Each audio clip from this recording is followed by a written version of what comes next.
Hello friends, வணக்கம். Welcome back to my channel. நீங்கள் இது வரைக்கும் நம்ம சேனலை சப்ஸ்கிரைப் பண்ணாமல் பார்த்துட்டு இருந்தீங்க அப்படின்னா சப்ஸ்கிரைப் பண்ணிட்டு பாருங்கள். கூடவே இருக்கிற பெல் பட்டனை ப்ரெஸ் பண்ணிக்கோங்க. இப்போ வாங்க நம்ம கதைக்குள்ளே போயிடலாம். போன வாட்டி போட்ட மோகினி கிராமத்தோட அந்த தொடர்கதை தான் இப்போ நான் சொல்லிட்டு இருக்கிறது. ஸ்வாதி விவேக்கும் வயக்காட்டை சுற்றி பார்க்க சென்றனர். விவேக், ஸ்வாதி, இதெல்லாம் உங்கள் தாத்தாவோட வயக்காடா? ஆமாம் சார், என் தாத்தாவோட வயக்காடு தான். என் தாத்தா அவர் சொந்த உழைப்பில் உருவாக்கியது. ஆதி காலத்தில் அவர் ஒண்ணுமில்லாதவராக இந்த ஊருக்கு வந்தாரு. இங்கு வந்து பண்ணை வேலையில் சேர்ந்து கூலி வேலை செய்து உழைத்து இந்த வயக்காட்டையும் தோப்பு தோட்டத்தையும் வாங்கி போட்டாரு. இதன் மூலமாக என் அப்பாவையும் அத்தையும் படிக்க வச்சாரு. உங்க தாத்தாவை பார்த்தாலே தெரியுது அவர் ஒரு சிறந்த உழைப்பாளி தான் என்று. ஸ்வாதி, பார்த்து வாங்க, இது கம்மாக்கரை. இந்த கரை மேல் பார்த்து தான் நடக்கணும். கால் தவறினால் சேற்றுக்குள் தான் விழ வேண்டும். நீங்களோ இதில் நடந்து பழக்கம் இல்லாதவர். சரிங்க, நீங்கள் பார்த்து போங்க, கீழே விழுந்துட போறீங்க. ஸ்வாதி, நாங்கள்லாம் சிறு வயதிலிருந்தே நடந்து பழகியவங்க, நாங்கள்லாம் விழமாட்டோம் என சொல்லி வாயக்கூட மூடவில்லை. அவள் கால் இடறி தடுமாற விவேக் தன் ஒரு கை அவள் இடையையும் இன்னொரு கை அவள் கையையும் தாங்கி பிடிக்க ஸ்வாதி அவன் மீது தன் மைவெளி பார்வையை வீச விவேக் தன்னுடைய காந்த பார்வையை அவனிடம் செலுத்த சிறிது நேரம் மைவெளி பார்வையும் காந்த பார்வையும் ஒன்றுக்கொன்று ஈர்த்தபடியே காதல் போராட்டம் தான் நடந்து கொண்டிருந்தது. விழிகளுக்குள் இந்த போராட்டத்தை நிறுத்த பகைவனாக ஒரு வெண்கொக்கு எங்கிருந்தோ பறந்து வந்து கீச்சிட இவர்களுடைய விழி போராட்டம் ஒரு முடிவுக்கு வந்தது. விவேக் சட்டென கையெடுத்து விட்டு, ஓ சாரிங்க, நீங்க விழப்போனதால் தாங்கி பிடிக்கிற மாதிரி ஆயிடுச்சு. ஸ்வேதா, இட்ஸ் ஓகே சார், நீங்கள் என்ன பண்ணுறீங்க? விவேக், சார்லாம் வேண்டாம், விவேக்னு கூப்பிடுங்க, அது போதும். நான் விஷுவல் கம்யூனிகேஷன் முடிச்சுட்டு சினிமாவில் கேமராமேன் ஆவதற்கு நானும் ராமுவும் முயற்சி பண்ணிகிட்ருக்கோம். நீங்கள் என்ன படிக்கிறீங்க? ஸ்வேதா, நான் BSc computer science, Madurai university. நல்ல கோர்ஸாங்க. அடுத்தது எங்கே போகலாம்? அடுத்தது தென்னந்தோப்பு மாந்தோப்புக்கு தான். இருவரும் வயக்காட்டில் நடந்து பேசியபடியே தென்னந்தோப்பிற்குள் சென்றனர். தென்னந்தோப்பிற்கு செல்லும் போது வீரகவுண்டர் அவன் எதிரிலே மோட்டார் பைக்கில் வந்து கொண்டிருந்தான். வீரகவுண்டரை கண்டதும், ஹாய் ப்ரோ, எப்படி இருக்கீங்க என்று விவேக் கேட்டான். வீரகவுண்டர், நல்லா இருக்கே தம்பி. என்ன இந்த பக்கம் வயக்காட்டையும் தோட்டத்தையும் சுற்றி பார்க்க வந்தீங்களா? நீங்கள் மட்டும்தான் வந்திருக்கீங்க, உங்கள் தோழனை காணோம் கேட்டுக்கொண்டிருந்தான். விவேக், வீட்டில் போர் அடிச்சிச்சு, அதுதான் இயற்கையை காத்து வாங்கியபடியே வயக்காடும் தோப்பு தோட்டம்னு சுற்றி பார்க்கலாம்னு வந்தோம். ராம் வரலன்னு சொல்லிட்டான் ப்ரோ, அதுதான் ஸ்வாதியை துணைக்கு அழைத்து வந்தேன். வீரகவுண்டர், அப்படியா தம்பி, வாங்களேன், என் தோப்புக்கு சென்று சுற்றி பார்க்கலாம் என்று விவேக்கை கூப்பிட ஸ்வாதி அவள் கண் அசைவில் வாங்க வீட்டுக்கு போகலாம்னு அழைத்து கொண்டு இருந்தாள். ஏன் ஸ்வாதி, ப்ரோ எவ்வளோ பாசத்தோட கூப்பிடாரு, வா போய் பார்த்துட்டு வரலாம். இல்லை நீங்கள் வேணா போங்க, நான் வரல, நான் வீட்டுக்கு கிளம்புறேன். தன் முகத்தை தூக்கி வைத்து கொண்டு கோபமாக அந்த இடத்தை விட்டு நகர்ந்தாள். அவள் பின்னாடியே சென்று, ஏன் வரமாட்டேங்கிறீங்க, அவங்களுக்கும் உங்களுக்கும் முன்பகையா? ஆமாம், என் தாத்தா ஆதி காலத்தில் அவங்க தாத்தாவின் பண்ணையில் தான் வேலை பார்த்தாங்க. என் தாத்தா உழைத்து முன்னுக்கு வந்தது அவங்களுக்கு பிடிக்கவில்லை. என் அப்பா அவங்கள எதிர்த்து பஞ்சாயத்து தேர்தலில் ஜெயிச்சிட்டாருன்னு எங்க மேல் பகையா இருக்கிறாங்க. எதுலையாவது எங்களை மாட்டிவிட்டு எங்க அப்பாவை தோற்கடிக்கணும்னு நினைக்கிறாங்க. விவேக், இதெல்லாம் எனக்கு தெரியாதுல்ல, சாரிங்க, நாம் வீட்டுக்கு போகலாம் வாங்க. இல்லை போயிட்டு வாங்க, அவர் தானே உங்கள் உயிரை காப்பாற்றியது. ஆமாம், சரி, நான் போய் வருகிறேன், நீங்கள் பார்த்து வீட்டுக்கு போக அவளை பார்த்து புன்னகைத்தபடியே சொல்லினான். ஸ்வாதி, சரிங்க, கிளம்பி சென்றாள் தன் வீட்டிற்கு. வீரகவுண்டர் வண்டியில் ஏறி சென்று அவன் தோப்பை சுத்தி பார்த்து கொண்டிருந்தான். வீரகவுண்டர் அவன் தோப்பில் இருக்கும் இளநிகளை வெட்டி கொடுத்து குடிக்க கொடுத்தான். தன் தோட்டத்தில் விளைந்த செவ்வாழை பழங்களை அவனுக்கு சாப்பிட கொடுத்தான். போதும் ப்ரோ, இதுக்கு மேலே என் வயிற்றில் இடமில்லை, இதுவே ஃபுல்லோடு ஆகிவிட்டது. வயிற்றை தடவிக்கொண்டே சொல்லி கொண்டு இருந்தான். வீரகவுண்டர், தம்பி, இந்த ஊருக்கு எதுக்கு வந்திருக்கீங்க? அதுவா ப்ரோ, என் நண்பன் அத்தை பொண்ணை அவனுக்கு கல்யாணம் பண்ணி கூட்டிட்டு போகலான்னு தான் வந்தோம். வீரகவுண்டர், அப்படியா ப்ரோ, நல்லது. அவன் மனதிற்குள் என் கீர்த்தியை தட்டிட்டு போகத்தான் நீங்க வந்திருக்கீங்களா? விடமாட்டேன்டா. கீர்த்தி எனக்கு தான், அவளை என் மனதிற்குள் பல வருஷமா சுமந்து கொண்டிருக்கிறேன். இப்போ வந்தவனுக்கு நான் விட்டு கொடுத்துருவேனா? தன் மனதில் வஞ்சகத்தை வைத்து கொண்டு வெளியில் புன்சிரிப்புடன் விவேக்கிடம் பேசி கொண்டிருந்தான். சரி ப்ரோ, நான் கிளம்புறேன், டைம் ஆயிடுச்சு. நேரம் கிடைக்கும் போது வாங்க, உங்க நண்பரையும் கூட்டிட்டு வாங்க. சரி ப்ரோ, அங்கிருந்து கிளம்பி சென்றான். இப்படியே மதியம் வரை போனது. மதியம் தன் வேலையை முடித்துவிட்டு செல்லகிருஷ்ணன் வீட்டுக்கு வந்தார். அப்பா, ராமை மந்திரவாதியிடம் கூட்டிட்டு போனீங்களா கேட்டுக்கொண்டிருக்க ராஜகிருஷ்ணன், கூட்டிட்டு போனேப்பா, மந்திர கயிறு கட்டி விட்டுருக்காங்க, மன இறுக்கத்துடன் சொல்லி கொண்டிருந்தார் தன் மகனிடம். செல்லகிருஷ்ணன், அப்பா, ராமுக்கும் கீர்த்திக்கும் இந்த வாரத்தில் நிச்சயம் பண்ணிடலாம். மாப்பிள்ளை ஊரிலிருந்து வந்ததும் கல்யாணத்தை வைத்துக் கொள்ளலாம். என்ன சொல்றீங்கப்பா? ராஜகிருஷ்ணன் அமைதியாகவே இருந்தார். ஏன்ப்பா அமைதியா இருக்கீங்க? உங்களுக்கு இந்த கல்யாணத்தில் விருப்பம் இல்லையாப்பா? சொல்லுங்கப்பா. உங்களுக்கு விருப்பம் இருந்தால் மட்டுமே கீர்த்தி கல்யாணம் நடக்கட்டுப்பா. ராஜகிருஷ்ணன் மாப்பிள்ளை வரட்டுப்பா, அப்புறம் எல்லாம் முடிவு பண்ணிக்கலாம். அவர் 2 வாரத்தில் வந்துருவார் தானே, அதுக்குள்ள பொறுக்க முடியாதா என கடுத்த முகத்துடன் பேசினார். அமைதியாக போய் நாற்காலியில் அமர்ந்து தன் மனைவியை அழைத்தார். கற்பகம், என்னங்க வந்துட்டீங்களா? கை கழுவிட்டு வாங்க, சாப்பிடுங்க. கீர்த்தி ஸ்வாதி எங்க போனாங்க? ஸ்வாதி வெளியில போயிருக்கா, கீர்த்தி உள்ள படிச்சிட்டு இருக்காங்க. செல்லகிருஷ்ணன், சாரதாவும் ராமுவும் என்ன பண்றாங்க? அவங்க உள்ளதான் இருக்கிறாங்க. அவங்களையும் கூப்பிடு, எல்லாம் சேர்ந்து சாப்பிடலாம். சரிங்க. அண்ணி, மாப்பிள்ள, கீர்த்தி வாங்க சாப்பிடலாம். அப்பா நீங்களும் வாங்கப்பா சாப்பிடலாம். எல்லோரும் வந்து அமர கூட்டாக உட்கார்ந்து சாப்பிட ஆரம்பித்தனர். ஸ்வாதி முன் வர விவேக் இவளை பின்தொடர்ந்து வந்தான். இவர்களும் சேர்ந்து சாப்பிடுவதற்கு அமர்ந்தனர். மந்திரவாதி சொன்னதை ஆழமாக மனதில் புதிய வைத்தவர் ராமுவையே வச்ச கண்ணு வாங்காம பார்த்து கொண்டிருந்தார். என்னப்பா ராமுவையே பார்த்து கொண்டிருக்கிறீர்கள்? ராஜகிருஷ்ணன், ஒண்ணுமில்லம்மா, ராம் யார் ஜாடைன்னு பார்க்கிறேன். சாரதா, அப்பா அவன் அப்படியே என்ன போலத்தான்ப்பா, உன் ஜாடை மாதிரி தெரியலையேம்மா மறுமொழி கூற, மாமா ராம் மாப்பிள்ளை அப்படியே அண்ணா ஜாடை. திடீரென்று ராம், நான் அப்படியே என் தாத்தா மாதிரி உரித்து வைத்திருக்கிறேன், இந்த ஊருக்குள் இருக்கிறவங்க சொல்றாங்க. தாத்தா உங்களை மாதிரிதான் இருக்கேன் தன் தாத்தாவை பார்த்து கேட்க, ராஜகிருஷ்ணன் எதுவும் பேசாமல் சாப்பிட்டு கொண்டு இருந்தவர் பாதி சாப்பாட்டில் கை கழுவி விட்டு எந்திரிச்சு போய் சாய்வு நாற்காலியில் அமர்ந்தார். ராஜகிருஷ்ணனை பார்த்து கொண்டு இருந்தார்கள் அனைவரும் புரியாமல். செல்லகிருஷ்ணன் தன் அப்பா நடவடிக்கை புதுசா இருக்குதுன்னு ஆராய தொடங்கி தன் அப்பாவிடம் போய், அப்பா உடம்புக்கு ஏதாவது முடியலையாப்பா, வாங்க மருத்துவரிடம் போயிட்டு வரலாம் அக்கறையுடன் அழைக்க, ராஜகிருஷ்ணன், நான் நல்லாதான் இருக்கேன்ப்பா, எனக்கு என்னப்பா வந்துவிட்டது, இந்த வீட்டில்தான் என்ன நடக்குது என்று புரியாமல் குழப்பமாக உள்ளது, நீ போய் உன் வேலையை பாருப்பா புலம்பிக் கொண்டு இருந்தார். செல்லகிருஷ்ணன், சரிங்கப்பா, உடம்புக்கு ஏதாவது தொந்தரவு செய்தால் பிள்ளைகளை கூட்டிக் கொண்டு மருத்துவரிடம் போயிட்டு வாங்கப்பா, நான் தோப்பு வரைக்கும் போய்விட்டு வருகிறேன். சரிப்பா.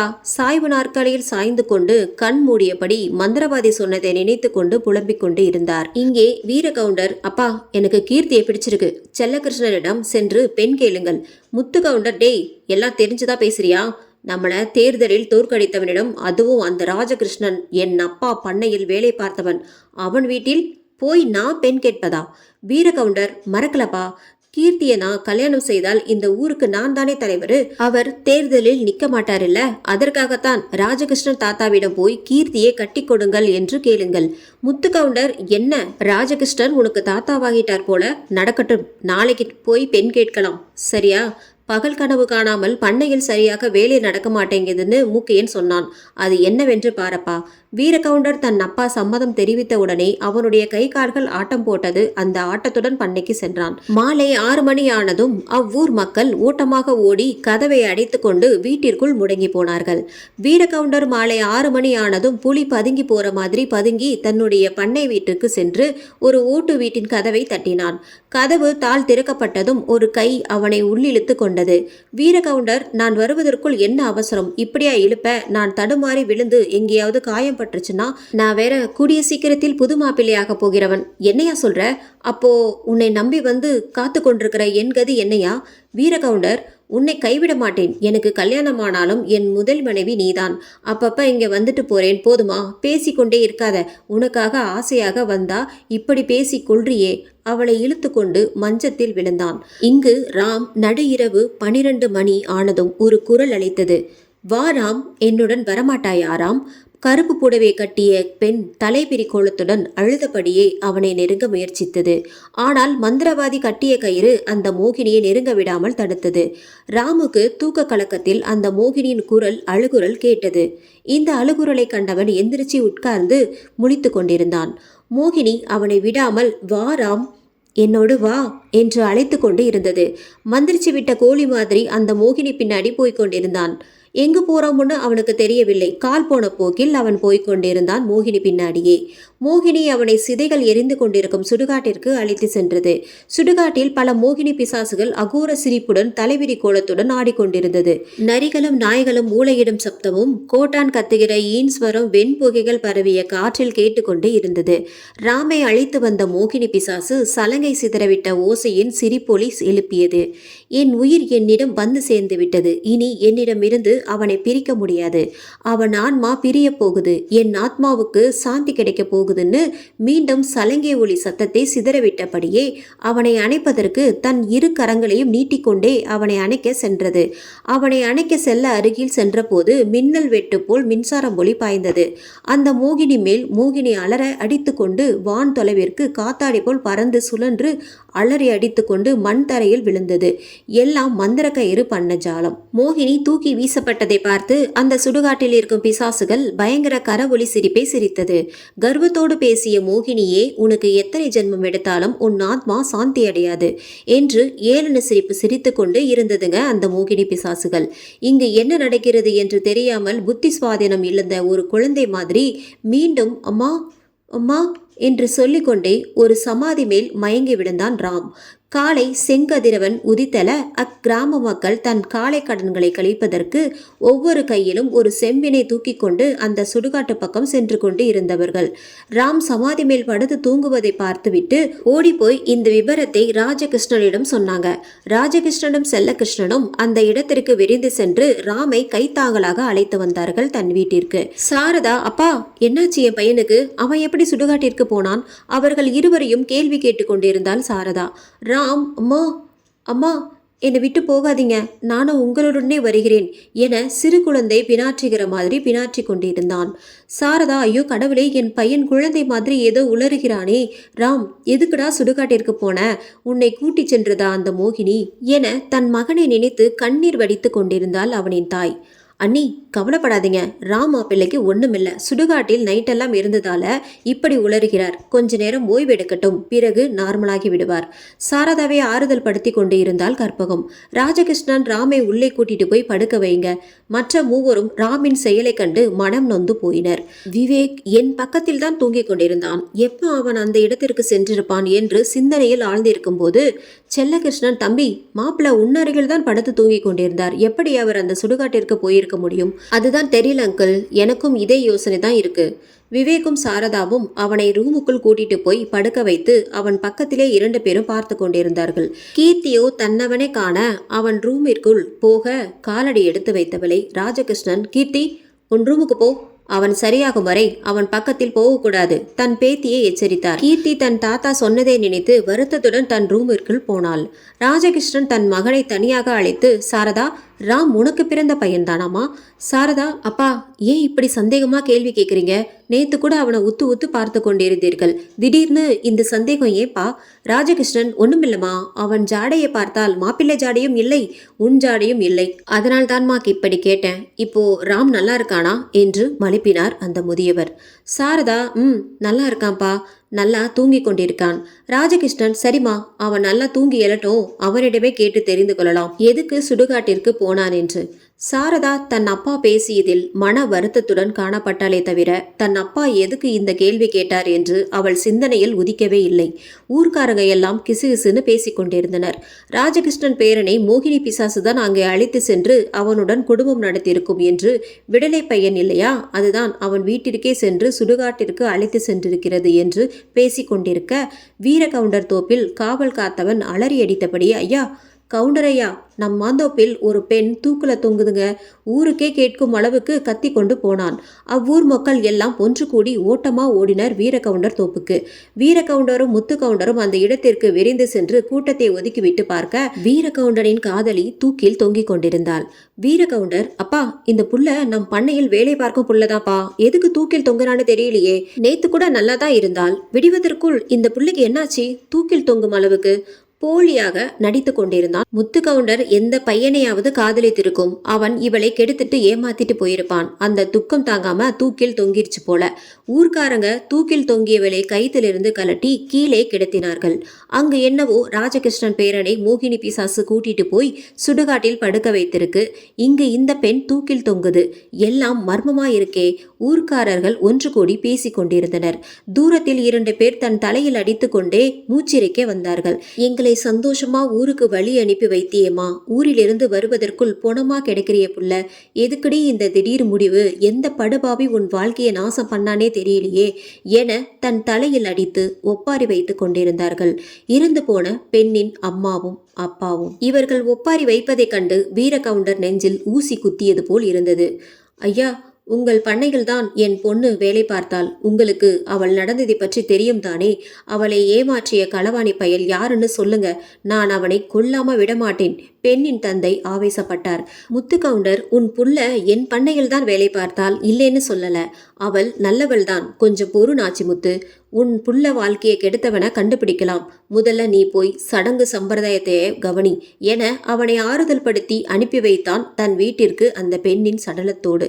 இருந்து போன பெண்ணின் சடலத்தை எடுத்துக்கொண்டு தன் வீட்டில் கிடத்தி சடங்கு சம்பிரதாயம் செய்து அப்பெண்ணை நல்லடக்கம் செய்தனர். இந்த விஷயத்தை செல்லகிருஷ்ணன் காதுக்கு எட்டியது உடனே பஞ்சாயத்தை கூட்ட சொன்னார். தண்டோரா போடுபவன் மோகினி கிராமத்தில் வசிக்கும் மக்கள் எல்லோரும் இந்த ஊர் அரச மரத்தடியில் ஒன்று கூட வேண்டும் என இந்த ஊர் பஞ்சாயத்து தலைவர் கட்டளையிட்டிருக்கிறார். தண்டோராவை போட்டபடி சொல்லிக்கொண்டே வந்தான். 200 குடும்பங்களில் வசிக்கும் தெரு வீதிகளில் அரச மரத்தடியில் ஊர் மக்கள் ஒன்று கூடினர். பஞ்சாயத்து தலைவரான செல்லகிருஷ்ணனும் ராஜகிருஷ்ணனும் வந்து அவர்களுக்கு போட்ட நாற்காலியில் அமர்ந்தனர். இருந்து போன பெண்ணின் பெற்றோர்கள் அவர்கள் 2 பேருக்கும் முன்னாடி நின்று கொண்டிருந்தனர். வீரகவுண்டரும் முத்துக்கவுண்டரும் அவர்களுக்கு தனியாக நாற்காலி போட்டு அமர்ந்தனர்.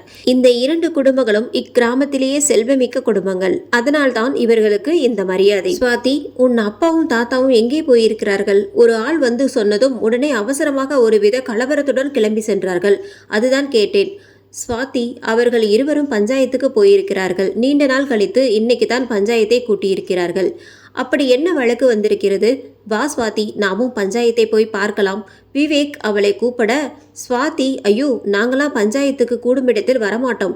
எங்க அப்பா திட்டுவாங்க. நீங்க வேணா போயிட்டு வாங்க. சரி ஸ்வாதி, நான் போயிட்டு வருகிறேன். வந்ததுக்கு அப்புறம் பஞ்சாயத்தில் என்ன நடந்ததுன்னு சொல்கிறேன். சரிங்க. பஞ்சாயத்து கூடும் இடத்திற்கு சென்றான் விவேக். ராஜகிருஷ்ணன், நாச்சிமுத்து, பொம்பளை பிள்ளைய தனியாக விட்டுட்டு நீங்க 2 பேரும் எங்க போனீங்க? ஐயா, என் பொஞ்சாதி தம்பி மக்கள் சமைச்சிட்டான்னு சொன்னாங்க. அதுக்காக சீர் செய்ய போனோம்யா. ஊரிலிருந்து வருவதற்குள் இப்படி அசம்பாவிதம் நடந்துவிட்டது. செல்லகிருஷ்ணன் போகும்போது அவளையும் கையோடு கூட்டிட்டு போக வேண்டியது தானே. தனியாக அவளை விட்டுட்டு போனதால் என்ன விபரீதம் நடந்திருக்குன்னு பாருங்க. வடிவு, ஐயா, நான் அவளை கூப்பிட்டேன். அவள் வர மறுத்து விட்டாள். எனக்கு பண்ணையில் நிறைய வேலை இருக்குமா. ஐயா என்னை நம்பி வேலை ஒப்படைச்சிருக்காரு. அதெல்லாம் செய்து முடிக்கணும் என்று காரணம் காட்டி வர மறுத்துட்டா ஐயா. ராஜகிருஷ்ணன், நாச்சிமுத்து, இப்போ இங்க வந்திருக்க வீடியோ போனில் உன் மவ எந்த பசங்கிட்டையாவது பேசுவாளா? நம் ஊர் பசங்களிடம் சிரித்து பேசியது பார்த்திருக்கிறாயா? அப்படியெல்லாம் என் பொண்ணு எந்த பசங்ககிட்டயும் பேசி பார்த்தது இல்லைங்கய்யா. பண்ணைக்கு வேலைக்கு போயிட்டு வந்து அசதியில் படுத்து தூங்கிருங்க. ராஜகிருஷ்ணன், வீரகவுண்டரே, உன் பண்ணை ஆட்கள் இந்த பெண்ணிடம் யாராவது தப்பா நடந்துக்க முயற்சித்தாங்களா? வீரகவுண்டர், அதுதான் ஐயா கேட்கிறார்ல, பதில் சொல்லுங்கடா. அப்படி யாராவது தப்பா நடக்க முயற்சி பண்ணீங்களா? தன் பண்ணை ஆட்களை அதட்டினான். பண்ணை ஆட்கள் பணிவான குரலில், ஐயா, அந்த புள்ளைய நாங்கள் ஏறெடுத்து கூட பார்த்ததில்லைங்க. அது வருங்க, பண்ணைக்கு வேலை செய்யுங்க. வேலை முடிஞ்சதும் வீட்டுக்கு போயிடுங்க. முத்துக்கவுண்டர், அதுதான் பசங்க நாங்கள் தப்பு பண்ணலன்னு சொல்லிட்டாங்களே, எதுக்கு பஞ்சாயத்து? எல்லாருடைய நேரமும் வீணா போகுது. இந்தா வடிவு, நாச்சிமுத்து, எங்க போரா கிரகம் என் தோப்பில் முடிய வேண்டும்னு இருக்கு. போனா போகட்டும்னு அவ வேலை செய்த கூலிக்கு மேல் போட்டு தருகிறோம். அதை வச்சு பிழைப்பு நடத்துங்க. பக்கத்தில் இருந்தவனிடம் கையை நீட்ட அவன் 1 லட்சம் ரூபாயை கட்டுகளுடன் முத்துக்கவுண்டர் கையில் கொடுக்க, முத்துக்கவுண்டர் அந்த பணத்தை வாங்கி நாச்சிமுத்து கையில் கொடுத்தான். நாச்சிமுத்து, ஐயா, இந்த பணம் வேணாங்கய்யா. என் புள்ள விதி அவ்வளவுதாங்க. அவ செத்ததுக்கு நீங்க போய் எதுக்கு பணம் தர்றீங்க? உங்க பணம் உங்ககிட்டே இருக்கட்டும்ங்க. செல்லகிருஷ்ணன், நாச்சிமுத்து, தப்பு அவங்க மேல்தான் உள்ளது. அதுதான் பணத்தை கொடுத்து வாயடைக்க பார்க்கிறாங்க. வீரகவுண்டர், தப்பெல்லாம் எங்க பேர்ல இல்லைங்க. அந்த புள்ள செய்த கூலிதான் இது. நாங்க பணத்தை கொடுத்து தப்பை மறைக்கலைங்க. நாச்சிமுத்து, ஐயா, என் புள்ளையே போயிருச்சு. இந்த பஞ்சாயத்தை கூட்டி பேசினால் மட்டும் என் புள்ள உசுருடன் வரப்போகுதுங்களா? ராஜகிருஷ்ணன், நாச்சிமுத்து, உன் புள்ள சாதாரணமா செத்திருந்தால் பஞ்சாயத்து ஏன் கூட போகுது? அவ செத்தது இதோ நிக்கிறானே இந்த வீரகவுண்டர் தோப்பில் செத்து கிடந்தாள். அதுதான் சந்தேகமா இருக்கு. வீரகவுண்டர், இந்த பெரியவரே என்னமோ அந்த புள்ளையை நான் தான் சாகடித்து தூக்கில் தொங்கவிட்ட மாதிரி பேசுறீங்க. விட்டால் நான் தான் கொலை செய்தேன் என்று போலீஸில் பிடிச்சு கொடுப்பீங்க போல. செல்லகிருஷ்ணன் அவனை முறைத்தபடியே சொன்னார். இருந்தாலும் இருக்கலாம். வீரகவுண்டர், இந்த பஞ்சாயத்து தலைவரே, நான் தான் கொலை செய்தேன்னு நிரூபிங்க. என் மனதில் கீர்த்தியை தவிர யாருக்கும் இடமில்லை. நான் ஏன் வேற பெண்ணை கெடுத்து அவளை கொலை செய்ய போகிறேன்? செல்லகிருஷ்ணனுக்கு கோபம் புடைத்து கொண்டு வந்தது. ஆத்திரத்தில் கையை பிசைந்து கொண்டு அவனை அடிக்க எழுந்திருக்க ராஜகிருஷ்ணன் தன் மகன் கையை பிடித்து கண் அசைவில் அமைதியாக இருக்க சொல்லிவிட்டு, முத்துக்கவுண்டர், உன் மகன் பேசும் பேச்சு சரியில்லை. அவனை இங்கிருந்து கூட்டிட்டு போய்விடு. அப்புறம் விபரீதம் ஏதாவது நடந்தால் நாங்க பொறுப்பில்லை. வீரகவுண்டர் வேஷ்டியை மடித்து கொண்டு, என்னையா விபரீதம் நடக்கும்? ராஜகிருஷ்ணனிடம் சண்டைக்கு வந்தார். அந்த ஊர் இளைஞர்கள் பொங்கி எழுந்தனர். வீரகவுண்டரை அடித்து துவம்சம் பண்ண முத்துக்கவுண்டர் வேடிக்கை பார்த்து கொண்டு இருந்தவன் தன் மகன் மீது, இதுக்கு மேல் இங்கிருந்தால் நல்லது இல்லை என்று, வீரா வாடா நாம் போகலாம். எவ்வளோ ஒருத்தி தம் தோப்புல தூக்கு போட்டு செத்து போயிட்டான்னு பெருசா பஞ்சாயத்தை கூட்ட வந்துட்டாங்க. முதல்ல மோகினி பிசாசு பிடித்த பேரனை கூட்டிட்டு போய் மந்திரிக்க சொல்லு. வந்துட்டாரு அடுத்தவங்க வீட்டு பிரச்சனையில விசாரிக்கிறதுக்கு என அங்கலாய்த்து கொண்டே தன் வேட்டியை மடித்து கொண்டு அப்பனும் மகனும் அந்த இடத்தை விட்டு கிளம்பினர். ராஜகிருஷ்ணனும் முத்துக்கவுண்டர் சொன்ன வார்த்தையை முகத்தில் அரைந்தது போல் இருந்தது. நாச்சிமுத்து, உன் மகளை நினைத்து வேதனைப்படாம போயா. ரொம்ப நாளைக்கு ஒரு உண்மை மறைத்து வைக்க முடியாது. ஒரு நாள் வெளிவந்துதான் தீரும். எல்லோரும் கலைந்து செல்லுங்கள். கட்டளையிட்டு விட்டு அவர் எந்திரிச்சு தன் வீட்டுக்கு போய் சேர்ந்தார். செல்லகிருஷ்ணன் கூட்டத்தில் ஓரமா நின்று வேடிக்கை பார்த்து கொண்டு இருந்த விவேக்கை பார்த்தவர், தம்பி, இந்த கூட்டத்தில் என்ன பண்றீங்க என்று கேட்க, விவேக் பஞ்சாயத்து நடப்பதாக சொன்னாங்க, அதுதான் பார்க்கலாம்னு வந்தேன் அங்கிள். சரி வாங்க போகலாம். வீரகவுண்டர் சொன்னதில் அவன் மனதில் குழப்பத்துடன் வீடு போய் சேர்ந்தான் விவேக். முத்துக்கவுண்டர், வீரா, நம் பண்ணையில் வேலை பார்க்கும் பெண்ணை என்னடா செய்த? வீரகவுண்டர், அப்பா, என் மேல் சந்தேகம் ஏன் படுறீங்க? நான் எதுவும் செய்யலப்பா, அறியாத பிள்ளை போல் சொன்னான். முத்துக்கவுண்டர், அந்த பெண்ணுக்கும் உனக்கும் தொடர்பு இருக்குன்னு நான் அரசல் புரசலாக தெரிந்து கொண்டேன். சொல்லுடா, என்னடா செய்த அந்த புள்ளைய? கடிந்தார். வீரகவுண்டர், அப்பா, நேத்து நம் பண்ணை வீட்டுக்கு அவளை வர சொன்னேன். அவளும் வந்தா. நான் புது மாப்பிள்ளையே ஆக போகிறேன் சொன்னதும் அவளுக்கு கோபம் பொத்து கொண்டு வந்தது. என்னை விட்டு வேற எவ கழுத்தில் தாலியை கட்டினாலும் இந்த ஊர்க்காரங்களுக்கு நீ யார் என்பதை தெரிவிப்பேன். உன் வண்டவாளத்தை தண்டவாளத்தில் ஏத்துவேன்னு சொன்னான். எனக்கு கோபம் வந்துவிட்டது. 4 தட்டு தட்டினேன். பொசுக்குன்னு போயிட்டாப்பா. அதுதான் நம்ம மாந்தோப்பில் யாருக்கும் தெரியாம தூக்கு போட்ட மாதிரி செட்டப் செய்து விட்டேன். நல்ல வேளை அவ தற்கொலை பண்ணிக்கிட்டாங்கன்னு இந்த ஊர்க்காரங்க நம்பிட்டாங்க. முத்துக்கவுண்டர், முட்டாள் முட்டாள், அவளை தூக்கு மாட்டியபடி செட்டப் செய்திருக்கிற அவளை குழி தோண்டி புதைத்திருந்தா அந்த ராஜகிருஷ்ணனும் செல்லகிருஷ்ணனும் பஞ்சாயத்தை கூட்டி கேள்வி கேட்டிருக்க மாட்டாங்க. வீரகவுண்டர், அதுதான்ப்பா, நாம் தான் செய்தோம் என்று யாருக்கும் தெரியலையே. முத்துக்கவுண்டர், முட்டாள் பசங்க இருக்கிற வரைக்கும் என்ன தப்பு செய்தாலும் தெரிய போகுது. சரிடா மகனே, இனி இந்த மாதிரி தப்பு செய்தால் உன் அப்பனிடம் சொல்லிவிடு, நான் எல்லாம் பார்த்துக்கிறேன். வீரகவுண்டர், அப்பா, கீர்த்திய பொண்ணு கேட்கிறேன்னு சொன்னீங்களே. முத்துக்கவுண்டர், பஞ்சாயத்துல நீ வேற அந்த செல்லகிருஷ்ணனிடம் எக்கு தப்பா பேசிட்டு வந்து விட்ட. இப்போ எப்படி போய் பொண்ணு கேட்பது? இருந்தும் நாளைக்கு கேட்கலாம்ப்பா. வீரகவுண்டர் மகிழ்ச்சியோடு, சரிப்பா, நான் பண்ணைக்கு போயிட்டு வருகிறேன். சரிடா. ராம் காலையிலிருந்து தூங்கியவன் இப்பதான் எந்திரிச்சு ரூமிலிருந்து வெளியே வந்தான். இவன் வருவதைக் கண்டு அக்குடும்பத்தார் அவனை பார்த்து நலம் விசாரித்துவிட்டு கேள்வியாய் கேட்டனர். எனக்கு என்னாச்சு? ஏன் இப்படி நலம் விசாரித்து கேள்வி கேட்கிறீங்க? சாரதா, ராம், நேத்து இரவெல்லாம் எங்கடா போயிருந்த? இந்த ஊர் மக்கள் உன்னை சுடுகாட்டில் பார்த்துவிட்டு சொன்னாங்க. உன் தாத்தாவும் மாமாவும் கூட்டிட்டு வந்தார்கள். ராம், என்ன? சுடுகாட்டிலிருந்து கூட்டிட்டு வந்தார்களா? எனக்கு என்ன நடந்துச்சுன்னு தெரியாதுமா. விவேக், நண்பா, நல்லா யோசித்து சொல்லுடா. நான் உன் பக்கத்தில் தான் படுத்து கொண்டிருந்தேன். எனக்கு தெரியாம எப்படிடா வெளியே போன? அதுதான் எனக்கும் தெரியலன்னு சொல்லிட்டேனே. ஏன் இப்படி எல்லோரும் கேள்வி கேட்டு துளைக்கிறீங்க? கோபம் அவன் உச்சி மண்டையில ஏறி கத்தினான். ராஜகிருஷ்ணன் அவனை கேள்வி கேட்பதை விட்டு அவனுக்கு சாப்பிடுவதற்கு சாப்பாடு கொடுங்க. சரிங்க மாமா, குளிச்சுட்டு வாங்க, சாப்பிடலாம். சாரதா தன் பையன் இப்படி கோபப்பட்டு பார்ப்பது இதுதான் முதல் தடவை.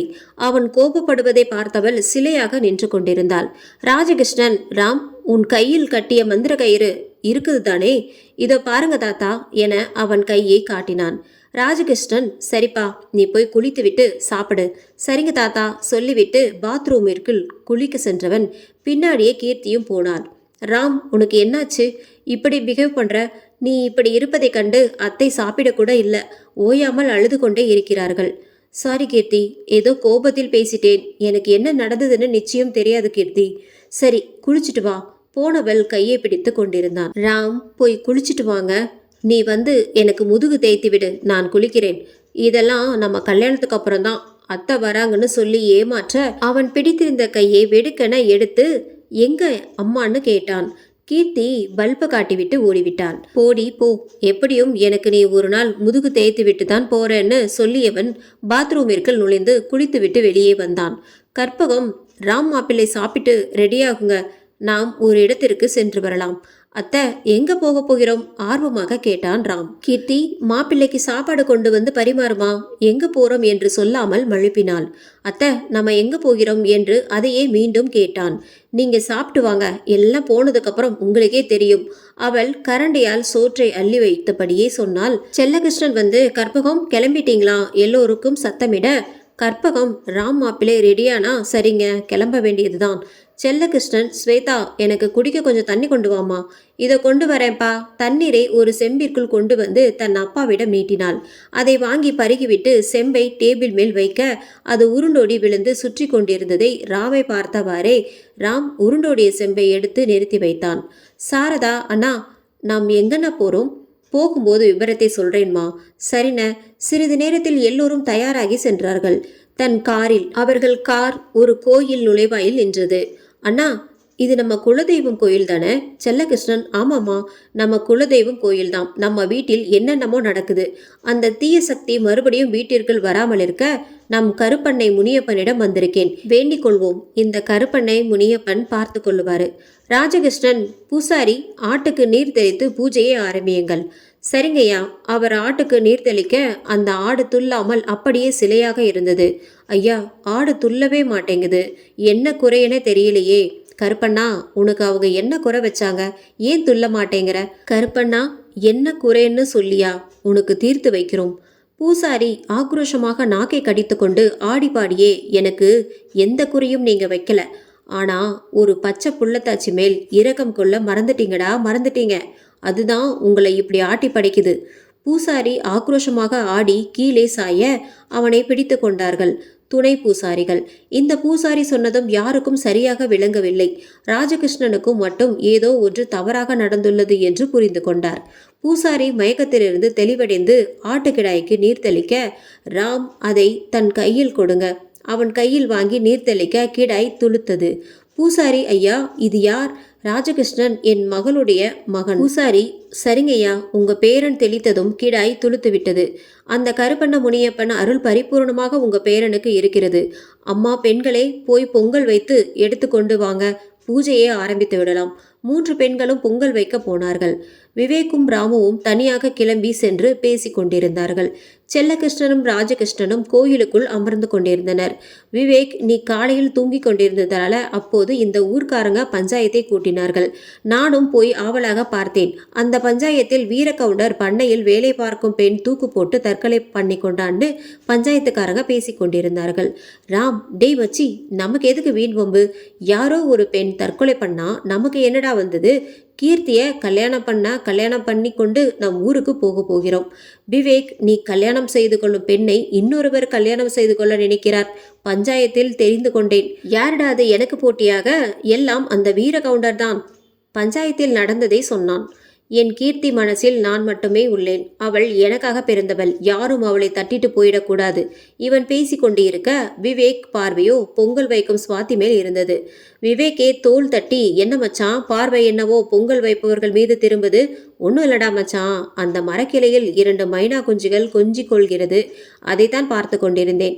உன் கண் மைனா குஞ்சியை பார்த்ததா இல்லை சுவாதியை பார்த்ததான்னு எனக்கு நல்லா தெரியும். அப்படியெல்லாம் ஒன்றும் இல்லை. மழுப்பியவன், நான் பொங்கல் வைக்கும் இடத்திற்கு செல்கிறேன், நீயும் வரியாடா? திசை திருப்பினான். நான் கொஞ்ச நேரம் தனிமையில் இருந்துவிட்டு வருகிறேன், நீ போடா. சரிடா. பொங்கல் வைக்கும் இடத்திற்கு சென்றான் விவேக். அருள்வாக்கு வந்து சொன்னதை நினைவு கூர்ந்து கொண்டிருந்தான். இந்த பூசாரி அருள்வாக்கு நமக்கும் நடக்கும் அமானுஷ்யத்துக்கும் ஏதாவது சம்பந்தம் இருக்குமோ? யார் அந்த மோகினி? நம்மை மட்டும் ஏன் சுடுகாட்டிற்கு கூட்டி செல்கிறது? புரியவே இல்லையே என சிந்தித்து கொண்டிருக்கும் போது, என்ன பலமாக யோசிக்கிறீங்க போல? அதெல்லாம் ஒன்றும் இல்லை, அதோ பார் என்று ஒரு மரக்கிளையை காட்டினான். அதில் 2 மைனா குஞ்சுகள் கொஞ்சி கொண்டிருந்தது. அதைத்தான் ரசித்து கொண்டிருந்தேன்.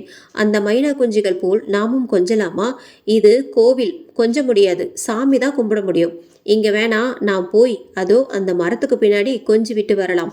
உங்களுக்கு வர வர ஆசை அதிகமா போகிறது. கல்யாண பேச்சை இன்னும் ஆரம்பிக்கல, அதுக்குள்ள ஐயாவுக்கு என்னென்னமோ ஆசை எழுகிறது. கிராமத்து பெண் என்று சரியாகத்தான் இருக்கிறது. இதுவே பட்டணத்து பெண்களாய் இருந்தால் இப்படியெல்லாம் நடந்துக்க மாட்டார்கள். சரி, அப்போ பட்டணத்து பெண்களையே கல்யாணம் செய்து கொள்ளுங்கள், நான் வருகிறேன். முகத்தை சுளித்தபடியே போனாள்.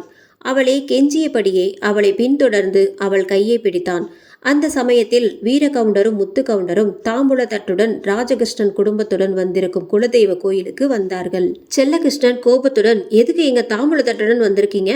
முத்துக்கவுண்டர், செல்லா கோவப்படாத, நாங்க உங்க வீட்டுக்கு தான் போனோம். உங்க வீடு பூட்டி இருந்தது. மாரிமுத்துவிடம் கேட்டேன். அவன்தான் உங்க குலதெய்வ கோயிலுக்கு போயிருக்கிறார்கள் என்று சொன்னான். அதுதான் நாங்க உங்களை தேடி வந்துவிட்டோம். வீரகவுண்டர், ராஜகிருஷ்ணன் மற்றும் செல்லகிருஷ்ணனை, கீர்த்தியை நான் மனதார விரும்புகிறேன். எனக்கு கட்டி கொடுங்க. அவளை எனக்கு கட்டி கொடுத்தீங்கன்னா ராசாத்தி மாதிரி பார்த்து கொள்வேன்.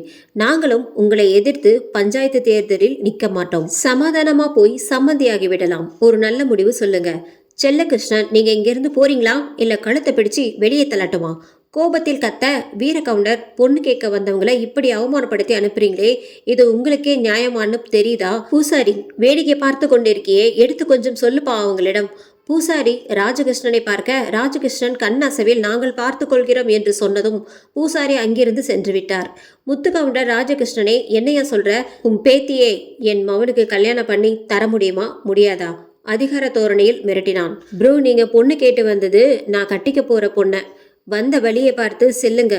கீர்த்தி எனக்கு மட்டும்தான். வீரகவுண்டர், தம்பி, நீங்க இப்பதான் கீர்த்தியை பாக்குறீங்க.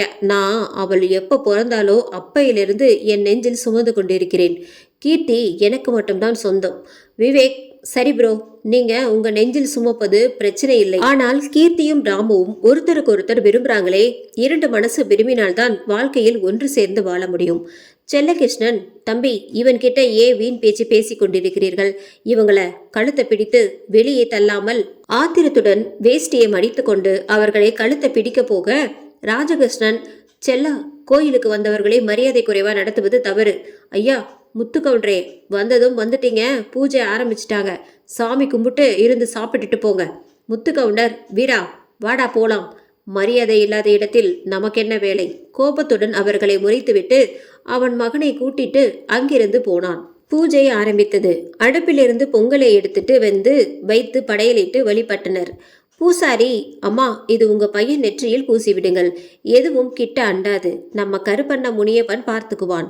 ஒரு விபூதி பொட்டலத்தை கொடுத்தாரு. அதை பணிவுடன் வாங்கி கொண்டு அனைவரும் தன் காரில் புறப்பட்டனர். இவர்கள் சென்று கொண்டிருக்கும் போது ஒரு சூறாவளி காற்று போல் பயங்கரமாக வீசியது. இவர்கள் கார் முன்னாடி ஒரு பெரிய கருப்பு பூடை கண் பச்சை நிறத்தில் மின்னி கொண்டபடியே இவர்கள் கார் முன்னாடி வரும்போது விவேக் சடன் பிரேக்கு போட்டான். கார் முந்தி கொண்டு போய் ஒரு முள்ளில் கார் சக்கரம் ஏறியதில் கார் பஞ்சராகி நின்றது. எல்லாரும், இதென்ன, பூனை குறுக்கால போகி பஞ்சராகி விட்டதே, எல்லாம் அபசகுணமா நடக்குதே என்று கூறிக்கொண்டிருந்தனர். விவேக், நீங்க காரிலிருந்து கீழே இறங்குங்கள். நான் சிறிது நேரத்தில் ஸ்டெப்னியை கலட்டி மாட்டி விடுகிறேன். எல்லோரும் கீழே இறங்கி நின்றனர். கீர்த்திக்கு போன் வந்தது.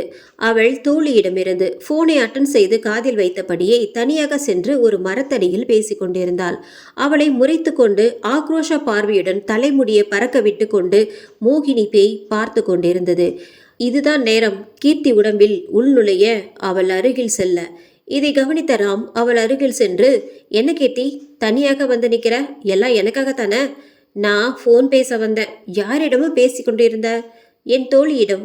இல்லை, எனக்காக தான் நீ தனியாக வந்திருக்கியோன்னு நினைத்தேன். உங்கள் நினைப்பெல்லாம் சரியில்லை. ஏன் சரியில்லை? ஸ்டெப்னியை கலட்டி மாட்டிக்கொண்டிருந்தான். கீர்த்தி, அங்கே என்ன பண்ணுற? ஸ்டெப்னி மாட்டியாச்சு, வாங்க ரெண்டு பேரும். ஸ்டெப்னி மாட்டிட்டாங்களாம், போகலாமா? என் கையை பிடித்து கொண்டு வா. இருவரும் கைகோர்த்தபடியே கார் பக்கம் சென்றனர். ராம், உன்னை கூடிய சீக்கிரம் இந்த குடும்பத்திலிருந்து பிரித்து உன்னை என் கூட அழைத்து செல்வேன்.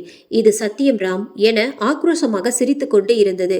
ராம் திடீரென்று பின்னாடி திரும்பி பார்த்தான். கீர்த்தி, என்ன ராம், வா போகலாம். ஒன்றும் இல்லை கீர்த்தி. அவள் கைப்பிடித்து சென்றான். அனைவரும் காரில் ஏறி தன் வீட்டை அடைந்தார்கள். வீட்டிற்குள் சென்றதும் எல்லோரும் அவரவர் வேலைகளை பார்த்தனர். செல்லகிருஷ்ணன், அப்பா, எவ்வளோ தைரியம் இருந்தா அந்த வீர கவுண்டரும் முத்து கவுண்டரும் நம் கீர்த்தியை பெண் கேட்க நம் குலதெய்வ கோயிலுக்கே வந்திருப்பார்கள். ராஜகிருஷ்ணன், பெண் இருந்தால் 1000 பேர் பெண் கேட்டுதான் வருவார்கள் செல்லா. அம்மாடி சாரதா, உன் புருஷனை சீக்கிரம் வர சொல்லுமா. இவர்கள் 2 பேருக்கும் நிச்சயம் பண்ணிடலாம். சரிங்கண்ணே, வர சொல்ற. செல்லா, கீர்த்தி படிக்கட்டும், இப்ப என்ன அவசரம்? அவர் மனதிற்குள் சந்தேகத்தை வைத்துக்கொண்டு பேச, அப்பா, நாங்க வந்ததே கீர்த்திய ராமுக்கு மனம் முடிக்கத்தான். ஏன் திடீர்னு இப்படி ஒரு வார்த்தை சொல்றீங்க? படிப்பு தானே, சென்னையில் வந்து படிக்கட்டுமே. ராஜகிருஷ்ணன், இல்லம்மா, எனக்கு என்னவோ இப்ப வேணான்னு தோணுதுமா. அவள் படிப்ப முடிய இன்னும் 3 மாத காலம்தான் இருக்கிறது. அப்போது வைத்து கொள்ளலாமே. செல்லகிருஷ்ணன், அப்பா, உங்களுக்கு உடம்பு முடியலையா? நானும் பார்த்து கொண்டுதான் வரேன். உங்க நடவடிக்கையே சரியில்லையேப்பா. ராஜகிருஷ்ணன், நான் நல்லா தான் இருக்கேப்பா. ராம் திடீர்னு ராத்திரியானா வெளியில போறான். இத்தனை வருஷமா நான் மோகினிக்கு பயந்து கதவை சாத்தி கொண்டு முடங்கிய போது அந்த மோகினி வீட்டுக்குள் புகுந்து மயக்கி யாரையும் கூட்டிட்டு போனதில்ல. ஆனால் ராம் வந்தவுடன் மயக்கி கூட்டிட்டு போகுது.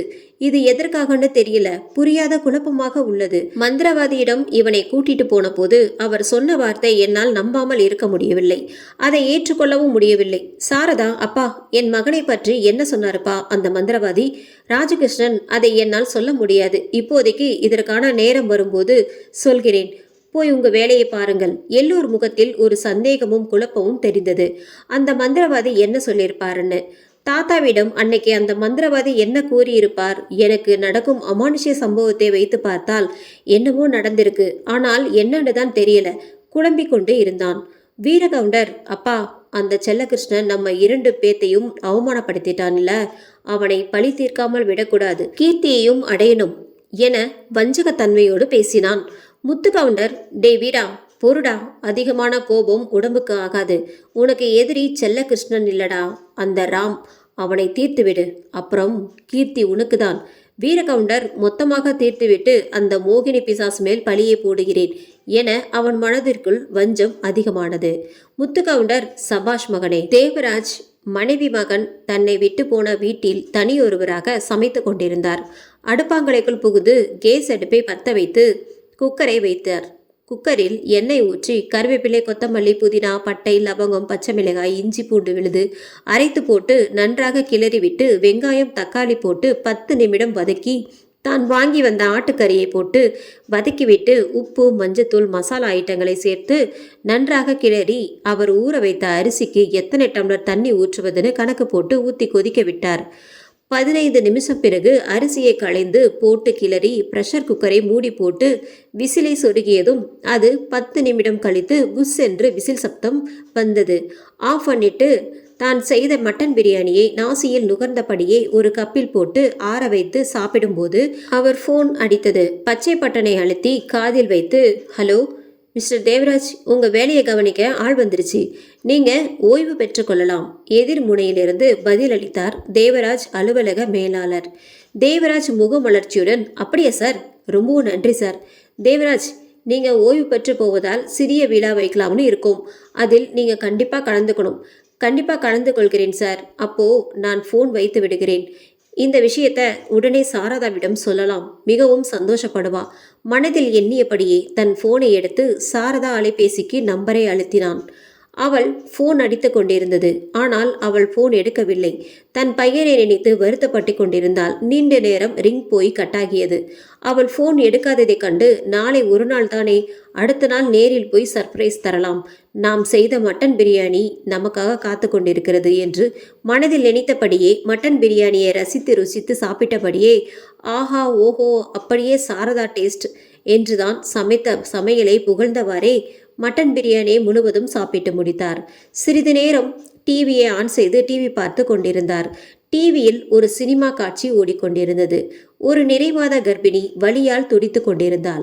ஆள் நடமாட்டம் இல்லாத சுடுகாட்டில் அப்போது அங்கு ஒருவன் அவ்வழியாக காரில் வருகிறான். வந்தவன் இந்த நிறைமாத கர்ப்பிணியை பார்க்கிறான். பார்த்துவிட்டு அவளை மருத்துவமனைக்கு கொண்டு போக எண்ணமில்லாமல் மனிதநேயமற்ற மனிதனாக தன் காரை எடுத்துக்கொண்டு சென்று விடுகிறான்.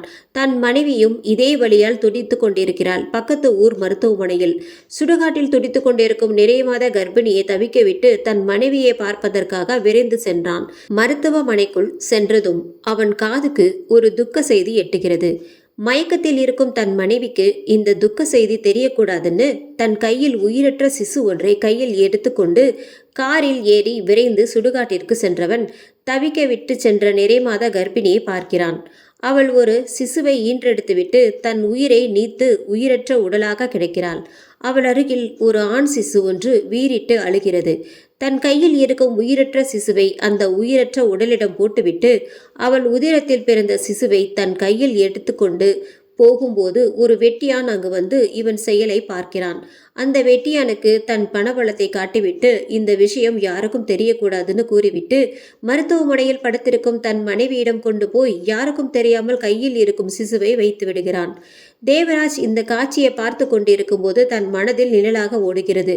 முகமெல்லாம் உயர்த்து போகுது, படபடுத்து போகிறது. இதயம் அதிவேகமாக துடிக்க ஆரம்பிக்கிறது. நாவு வறண்டு போகிறது. கண் பிதுங்கி வெளிவருவது போல் உள்ளது. உடனே பதட்டத்துடன் டிவியை ஆஃப் செய்துவிட்டு தன் ரூமில் ஏசி போட்டு படுத்து கண்ணை மூடும்போது தேவராஜ் கண்ணுக்குள் மீண்டும் அந்த நிழல் காட்சி ஓடிக்கொண்டிருந்தது.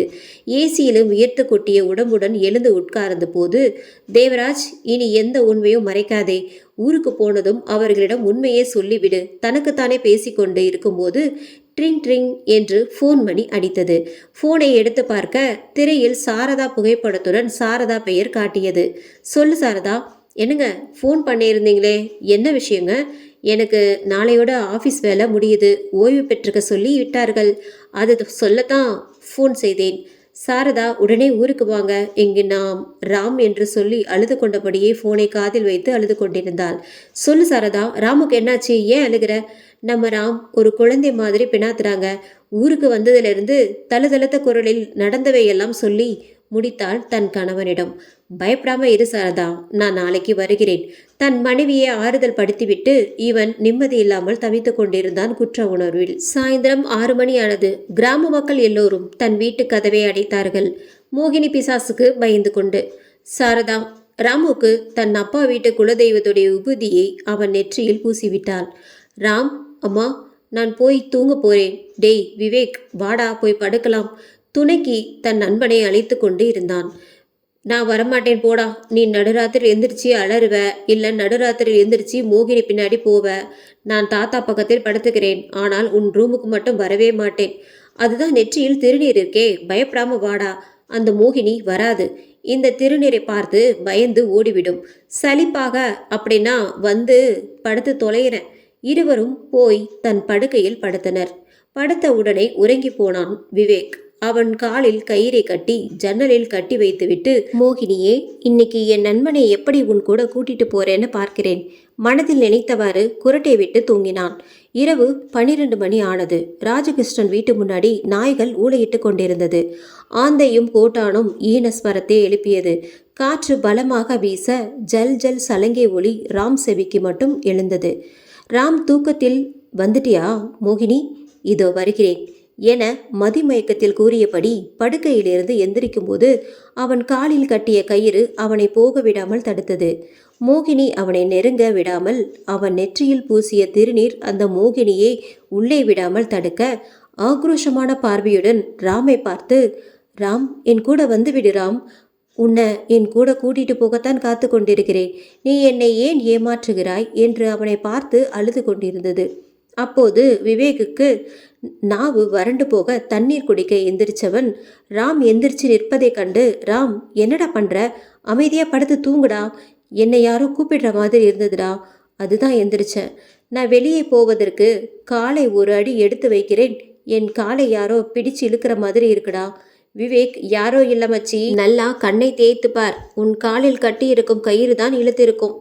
எல்லாம் உன் வேலையா? ஆமாம், எல்லாம் என் வேலையே. அமைதியாக படுத்து தூங்கு. என் தொண்டை வறண்டு விட்டது, தண்ணீர் குடித்துவிட்டு வருகிறேன் என டேபிளில் இருக்கும் தண்ணீர் பாட்டிலை எடுத்தவன் தண்ணீர் பாட்டில் காலியாக இருந்தது. படுபாவி, எல்லா தண்ணீரையும் குடித்து காலியாக வைத்திருக்கிறான். பயம் இல்லாமல் கிச்சனுக்கு போய் தண்ணீரை குடிப்போம் என கிச்சனிற்குள் நுழைந்தான். ஃப்ரிட்ஜை திறந்து தண்ணீர் பாட்டிலை கையில் எடுத்து அண்ணாந்து குடிக்க அவன் அருகில் ஒரு விதமான குளிர்ந்த மூச்சு காற்று பட்டது. மனதிற்குள், என்னடா இங்கேயும் ஏசி போட்டிருக்கிறார்களா? ஓ, ஃப்ரிட்ஜு திறந்திருக்குல்ல, அதனால்தான் தனக்குத்தானே பேசிக்கொண்டு ஃப்ரிட்ஜ் தண்ணீரை பாட்டிலை வைத்து மூடிவிட்டு நகரும் போது அவன் கூடவே ஒரு உருவம் நகர்ந்து சென்றது. சடாரென்று திரும்பி பார்த்து, நம் கூட ஒருத்தர் நடந்து வர்ற மாதிரியே இருந்ததே, யாரா இருக்கும்? யோசித்தவன் எல்லாம் மனப்பிரமை என்று தனக்குள் பேசிக்கொண்டு நகர்ந்தான். அவனை யாரோ பிடித்து இழுக்கிற மாதிரி அவன் உணர்ந்தான். சுற்றி முற்றிலும் பார்த்தவன் யாரும் இல்லை. அவன் முதுகில் குளிர் படர்ந்தது.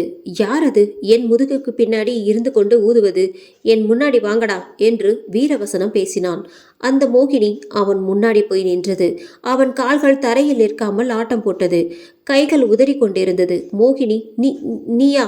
தழுதழுத்த குரலில் சொல்ல, ஆமாண்டா, என் ராமுவை என்கிட்ட இருந்து பிரிக்கிறல்ல, என் ராமுவை உங்க தாத்தனே நினைத்தாலும் என்னிடம் இருந்து பிரிக்க முடியாது என்று வசனம் பேசிக்கொண்டே விவேக் கன்னத்தில் பலார் என்று அறை கொடுக்க அவன் கண் மேலே சொருகி மயக்கமுற்று கீழே விழுந்தான். விழுந்தவன் உடலுக்குள் மோகினியின் ஆத்மா புகுந்தது. விடிந்தது. பெண்கள் எந்திரிச்சு சமையல் கட்டிற்கு வந்தார்கள். அப்போது விவேக் சமையல் கட்டு வாசலில் படுத்து கிடப்பதை கண்டு அலறியடித்தனர். இதை கண்டு ஆண்கள் என்ன ஏதுன்னு பார்க்க விவேக் படுத்திருப்பதை கண்டு கேள்வி எழுப்பினார்கள். ஏன் இவன் இங்கே படுத்து கொண்டிருக்கிறான் தெரியல, நாங்களும் இப்பதான் வந்து பார்க்கிறோம். அவனை எழுப்பி என்னென்ன விசாரியுங்கள். செல்லகிருஷ்ணன் விவேக்னு எழுப்பினார். ஆனால் அவன் எந்திரிக்கவே இல்லை. ராஜகிருஷ்ணன், அம்மா மருமகளே, நம் குலதெய்வ கோயிலின் விபூதியை எடுத்துக்கொண்டு வாமா, அவன் நெற்றியில் வைத்து விடலாம். எல்லாம் அந்த மோகினி வேலையாகத்தான் இருக்கும். கற்பகம் சரிங்க மாமா என எடுத்து வரப்போனாள். விவேக், விபூதியெல்லாம் வேண்டாம், நான் எழுந்து விடுகிறேன். நேற்று இரவு தண்ணீர் குடிக்க வந்தேன், தலை சுத்தி மயக்கம் போட்டுட்டேன் என அஸ்கி வாய்ஸில் பேசினான்.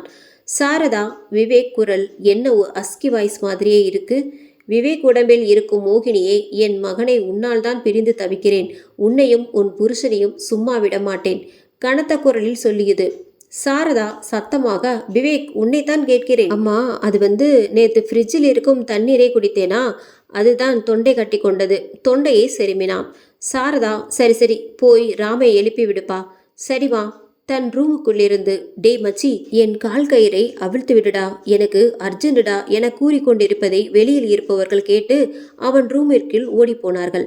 எல்லோரும், என்னாச்சி ராம், உன் கால் கட்டப்பட்டிருக்கு. இவன் தான் என் காலை கட்டி வைத்து விட்டான், அந்த மோகினி பிசாசு பின்னாடி போகாமல் இருப்பதற்காக.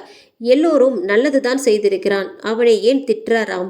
உன் கால் கயிற்றை கட்டிவிட்டு அவன் சமையல் கட்டு வாசலில் படுத்து கிடந்தான். நேற்று தண்ணீர் குடிக்கத்தான் போன, சமையல் கட்டிற்கு அங்கேயே படுத்து தூங்கிட்டியா என விழுந்தடித்து சிரித்தவன், விவேக் உடம்பிற்குள் இருக்கும் மோகினி, ராம், உன்னை தொட்டு தாளாட்டி சீராட்டி வளர்க்க முடியாத பாவியாகிட்டேன். அன்றைக்கு மட்டும் தேவராஜ் கருணை காட்டியிருந்தானா, என்னை அம்மானு கூப்பிட்டிருப்ப, நானும் உன்னை மகனே என்று கூப்பிட்டிருப்பேன். உன்னை என்னிடமிருந்து பிரித்த தேவராஜ் குடும்பத்தை அழிப்பதுதான் என் முதல் வேலையே. அப்புறம் நிரந்தரமாக உன்னை கூட்டிட்டு போயிடுவேன் என் கூட. நான் உன் உடம்பில் இருந்து கொண்டு உன்னை இவர்களை அழிக்கணும்னு நினைத்தேன். ஆனால் உன் நண்பன் உடல் தான் எனக்கு கிடைத்தது. என்னடா அமைதியா இருக்க, வந்து என் கயிறை அவிழ்த்து விடு.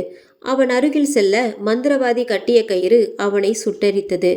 கத்தியை தூக்கி போடுறேன், நீயோ அவிழ்த்துக்கோ. கத்தியை தூக்கி போட அந்த கத்தியை எடுத்து கயிறை அவிழ்த்து விட்டு தன் நண்பன் விவேக் மேல் கை போட அவன் உடல் சுட்டரித்ததால் நெளிந்து கொண்டிருந்தான். நான் உன் தோல் மேல் கை போட்டதற்கு இப்படி நெளியிற, என்னடா ஆச்சு உனக்கு? மச்சி, ஒரு மாதிரி இருக்குடா. நேத்து சமையல் கட்டுப்பக்கம் வந்தவனுக்கு என்னமோ ஆகிடுச்சு. சரி, அப்படியே வா, இந்த இயற்கை கிராமத்தை ரசித்தபடியே வாக்கிங் போயிட்டு வரலாம். சரிடா மச்சி என இருவரும் அந்த கிராமத்திற்குள் நடைபயிற்சி செய்து கொண்டிருந்தார்கள். வயக்காலில் இறங்கி ஒரு பெரியவர் வேலை செய்து கொண்டிருந்தார். ராமை பார்த்து, தம்பி, நேத்து உங்களை மோகினி கூட்டிட்டு போகலையா நக்கலாக கேட்டார். ஓடியபடியே, தாத்தா, என்னை பார்த்து மோகினி ஓடிடுச்சு, அதுதான் புத்துணர்ச்சியா நடைபயிற்சி செய்ய வந்தேன். பதிலுக்கு இவனும் நக்கலாக சொன்னான். சரி தம்பி, நீங்க நடங்க. பெரியவர் தன் வேலையை கவனிக்க ஆரம்பித்தார். தாத்தா, நான் வரேன், இந்த ஊர்க்காரங்களுக்கு என்னை பார்த்து வேடிக்கையா போயிருச்சு என முடங்கியபடியே ஜாகிங் பண்ணி கொண்டிருந்தான். ராம், நீ அந்த மோகினிய பார்த்திருக்கியடா? இல்லை மச்சி, ஆனால் நைட் 12 மணி ஆனால் என்னை கூப்பிடுற மாதிரி இருக்கும். நான் எந்திரிச்சு பார்த்தா யாரும் இருக்க மாட்டார்கள். ஆனால் நான் ஏன் சுடுகாட்டில் போய் படுத்தேன் எனக்கு இன்னும் குழப்பமாகவே உள்ளது. விவேக் அந்த மோகினியிடம்தானே நின்று பேசி கொண்டிருக்கிறாராம். நீ எதுக்காக உன்னை அழைத்து போகிறேன் தெரியுமா? நீ பிறந்த இடம் அதுதானே? அவன் உடம்பிற்குள்ளிருந்து சிரித்து கொண்டிருந்தது. ராம், என்னடா அடிக்கடி ஆஃப் ஆகிடுற? விவேக், ஒண்ணுமில்ல மச்சி, உனக்கு தூக்கத்தில் நடக்கிற வியாதி வந்துருச்சோன்னு யோசித்து கொண்டிருந்தேன். ராம், இங்கு வந்து தூக்கத்தில் நடக்கும் வியாதி வந்துருச்சு, பெரிய ஆராய்ச்சியாளர், அப்படியே பெருசா கண்டுபிடிச்சிட்ட. அவனை செல்ல அடித்தான். மச்சி, உன் கையில் இருக்கும் மந்திர கயிறு நிஜமாவே சக்தியுள்ளதாடா? தெரியல, தாத்தா கட்டிக்க சொன்னாரு, நானும் கட்டி கொண்டு இருக்கிறேன். ராம், நீ நைட்டு தூக்கத்தில் சுடுகாட்டுக்கு போய் படுத்து விட்டு வந்திருக்க. ஏன் உன் தாத்தா உன்னை அந்த மந்திரவாதியிடம் அழைத்து செல்லல? அந்த மந்திரவாதி ஒரு போலி மந்திரவாதி. அவன் கொடுத்த கயிறு போலி கயிறு, அதை உடனே கலட்டி வீசு. அப்படியா சொல்ற? நானும் அப்பவே நினைச்சேன், அவர்கள் பணத்துக்காகத்தான் கயிறை கட்டி காசு வாங்கி இருக்கிறார்கள் என அவன் கயிறை கலட்ட போகும்போது ஒரு கார் அவனை நோக்கி வந்து நின்றது. யோ, மெதுவா வரமாட்டியா? இப்படியா வந்து இருக்கிற மாதிரி நிறுத்துவ? உனக்கு எல்லாம் யார் லைசன்ஸ் கொடுத்தது? காரை விட்டு வெளியே இறங்கியவர், உன் அப்பன் தான் லைசன்ஸ் கொடுத்தது என்று குரல் கொடுத்தபடியே கூலரை கலட்டினார். அப்பா, வாட் சர்ப்ரைஸ்! உங்களுக்கு சர்ப்ரைஸ் கொடுக்கலான்னு தான் உன் அம்மாவுக்கு கூட ஃபோன் பண்ணி நான் வரும் விபரத்தை சொல்லலை. அப்பா, அம்மா இல்லாத ஏக்கத்தில் ஒரு சுத்து குறைந்து விட்டீங்க போல. இல்லை ராம், உன் அம்மா செய்து கொடுக்கும் உப்பு சப்பில்லாத சாப்பாட்டை இத்தனை நாள் சாப்பிட்டு என் நாக்கே செத்து போயிருந்தது. அவள் போனதுக்கப்புறம் நல்ல ருசியான சமையலை செய்து சாப்பிட்டேனா என் உடம்பு ஒரு சுத்து பெருகி இருக்கு நகைச்சுவையாக சொன்னார். அப்பா இரு, அம்மாவிடம் போட்டு கொடுக்கிறேன். அவர்களுக்கு எதிர்பக்கம் திரும்பி வந்துட்டியா தேவராஜ்? உனக்காகத்தான் காத்து கொண்டிருக்கிறேன். சரியான நேரத்திற்கு தான் வந்திருக்கிறாய். இனி என்னிடமிருந்து நீ தப்பிக்கவே முடியாது. இனி இந்த மோகினி ஆட்டத்தை பார்க்கத்தான் போகிறீர்கள். விவேக் உடம்பிலிருந்து சிரித்து கொண்டே இருந்தது. யாருப்பா அந்த பக்கம் திரும்பி இருக்கிறது? ராமிடம் கேள்வி கேட்க, நம்ம விவேக் தான்ப்பா. விவேகா? அவன் எப்படி உன் கூட வந்தான்? அப்பா, அவன் நான் கூட்டிட்டு வரல. திருட்டுத்தனமா காரின் பின் சீட்டில் ஒளிந்திருந்தான், எனக்கே தெரியாமல். தேவராஜ் உன்னை விட்டு பிரிந்திருக்க மாட்டான். அதுதான் இந்த திருட்டுத்தனம் பண்ணி இருக்கிறான். டேய் திருடா, விவேக் இந்த பக்கம் திரும்பிடா செல்லமாக கூப்பிட, மோகினியாக இருந்த விவேக் தேவராஜ் குரல் கேட்டதும் முறைத்து கொண்டே இந்த பக்கம் திரும்பி, அப்பா நீங்க தான் காரில் வந்ததா? ஆமாடா, நான் தான் வந்தேன். அந்த பக்கம் திரும்பி என்னடா பண்ற? ஒண்ணுமில்லப்பா, அங்கு ஒரு வயதான பாட்டி வயலில் இறங்கி நெற்கதிர் அடித்து கொண்டிருந்தாங்க. அதைத்தான் வேடிக்கை பார்த்து கொண்டிருந்தேன். சரிப்பா, வாங்க நாம் போய் உங்க அம்மாவுக்கும் உங்க தாத்தா குடும்பத்துக்கும் சர்ப்ரைஸ் கொடுக்கலாம். அனைவரும் தேவராஜ் காரில் ஏறி ராஜகிருஷ்ணன் வீட்டை சென்றடைந்தார்கள். காரில் கீழிறங்கி, அம்மா, அத்தை, கீர்த்தி என எல்லா பெயர்களையும் அழைத்து கொண்டு முக மலர்ச்சியோடு உள்ளே போனான் ராம். மெதுவா வாடா, ஏன் இப்படி எல்லார் பெயரையும் ஏலம் விட்டுட்டு வருகிற? ஸ்வாதி, அத்தை, என் பெயர் ஏலம் விடல, இது ரொம்ப முக்கியம். அம்மா, வெளியில் வந்து பாருங்களேன், யார் வந்திருக்காங்கன்ட்டு. யாருடா வந்திருக்காங்க என வாசலுக்கு வெளியே வந்து பார்த்தால், என்னங்க எப்போ வந்தீங்க? திடீர்னு வந்து அதிர்ச்சி கொடுக்குறீங்க. நான் இப்பதான் வருகிறேன் சாரதா. நேற்றோடு என் பணிக்காலம் முடிந்து ஓய்வும் பெற்றுவிட்டேன்.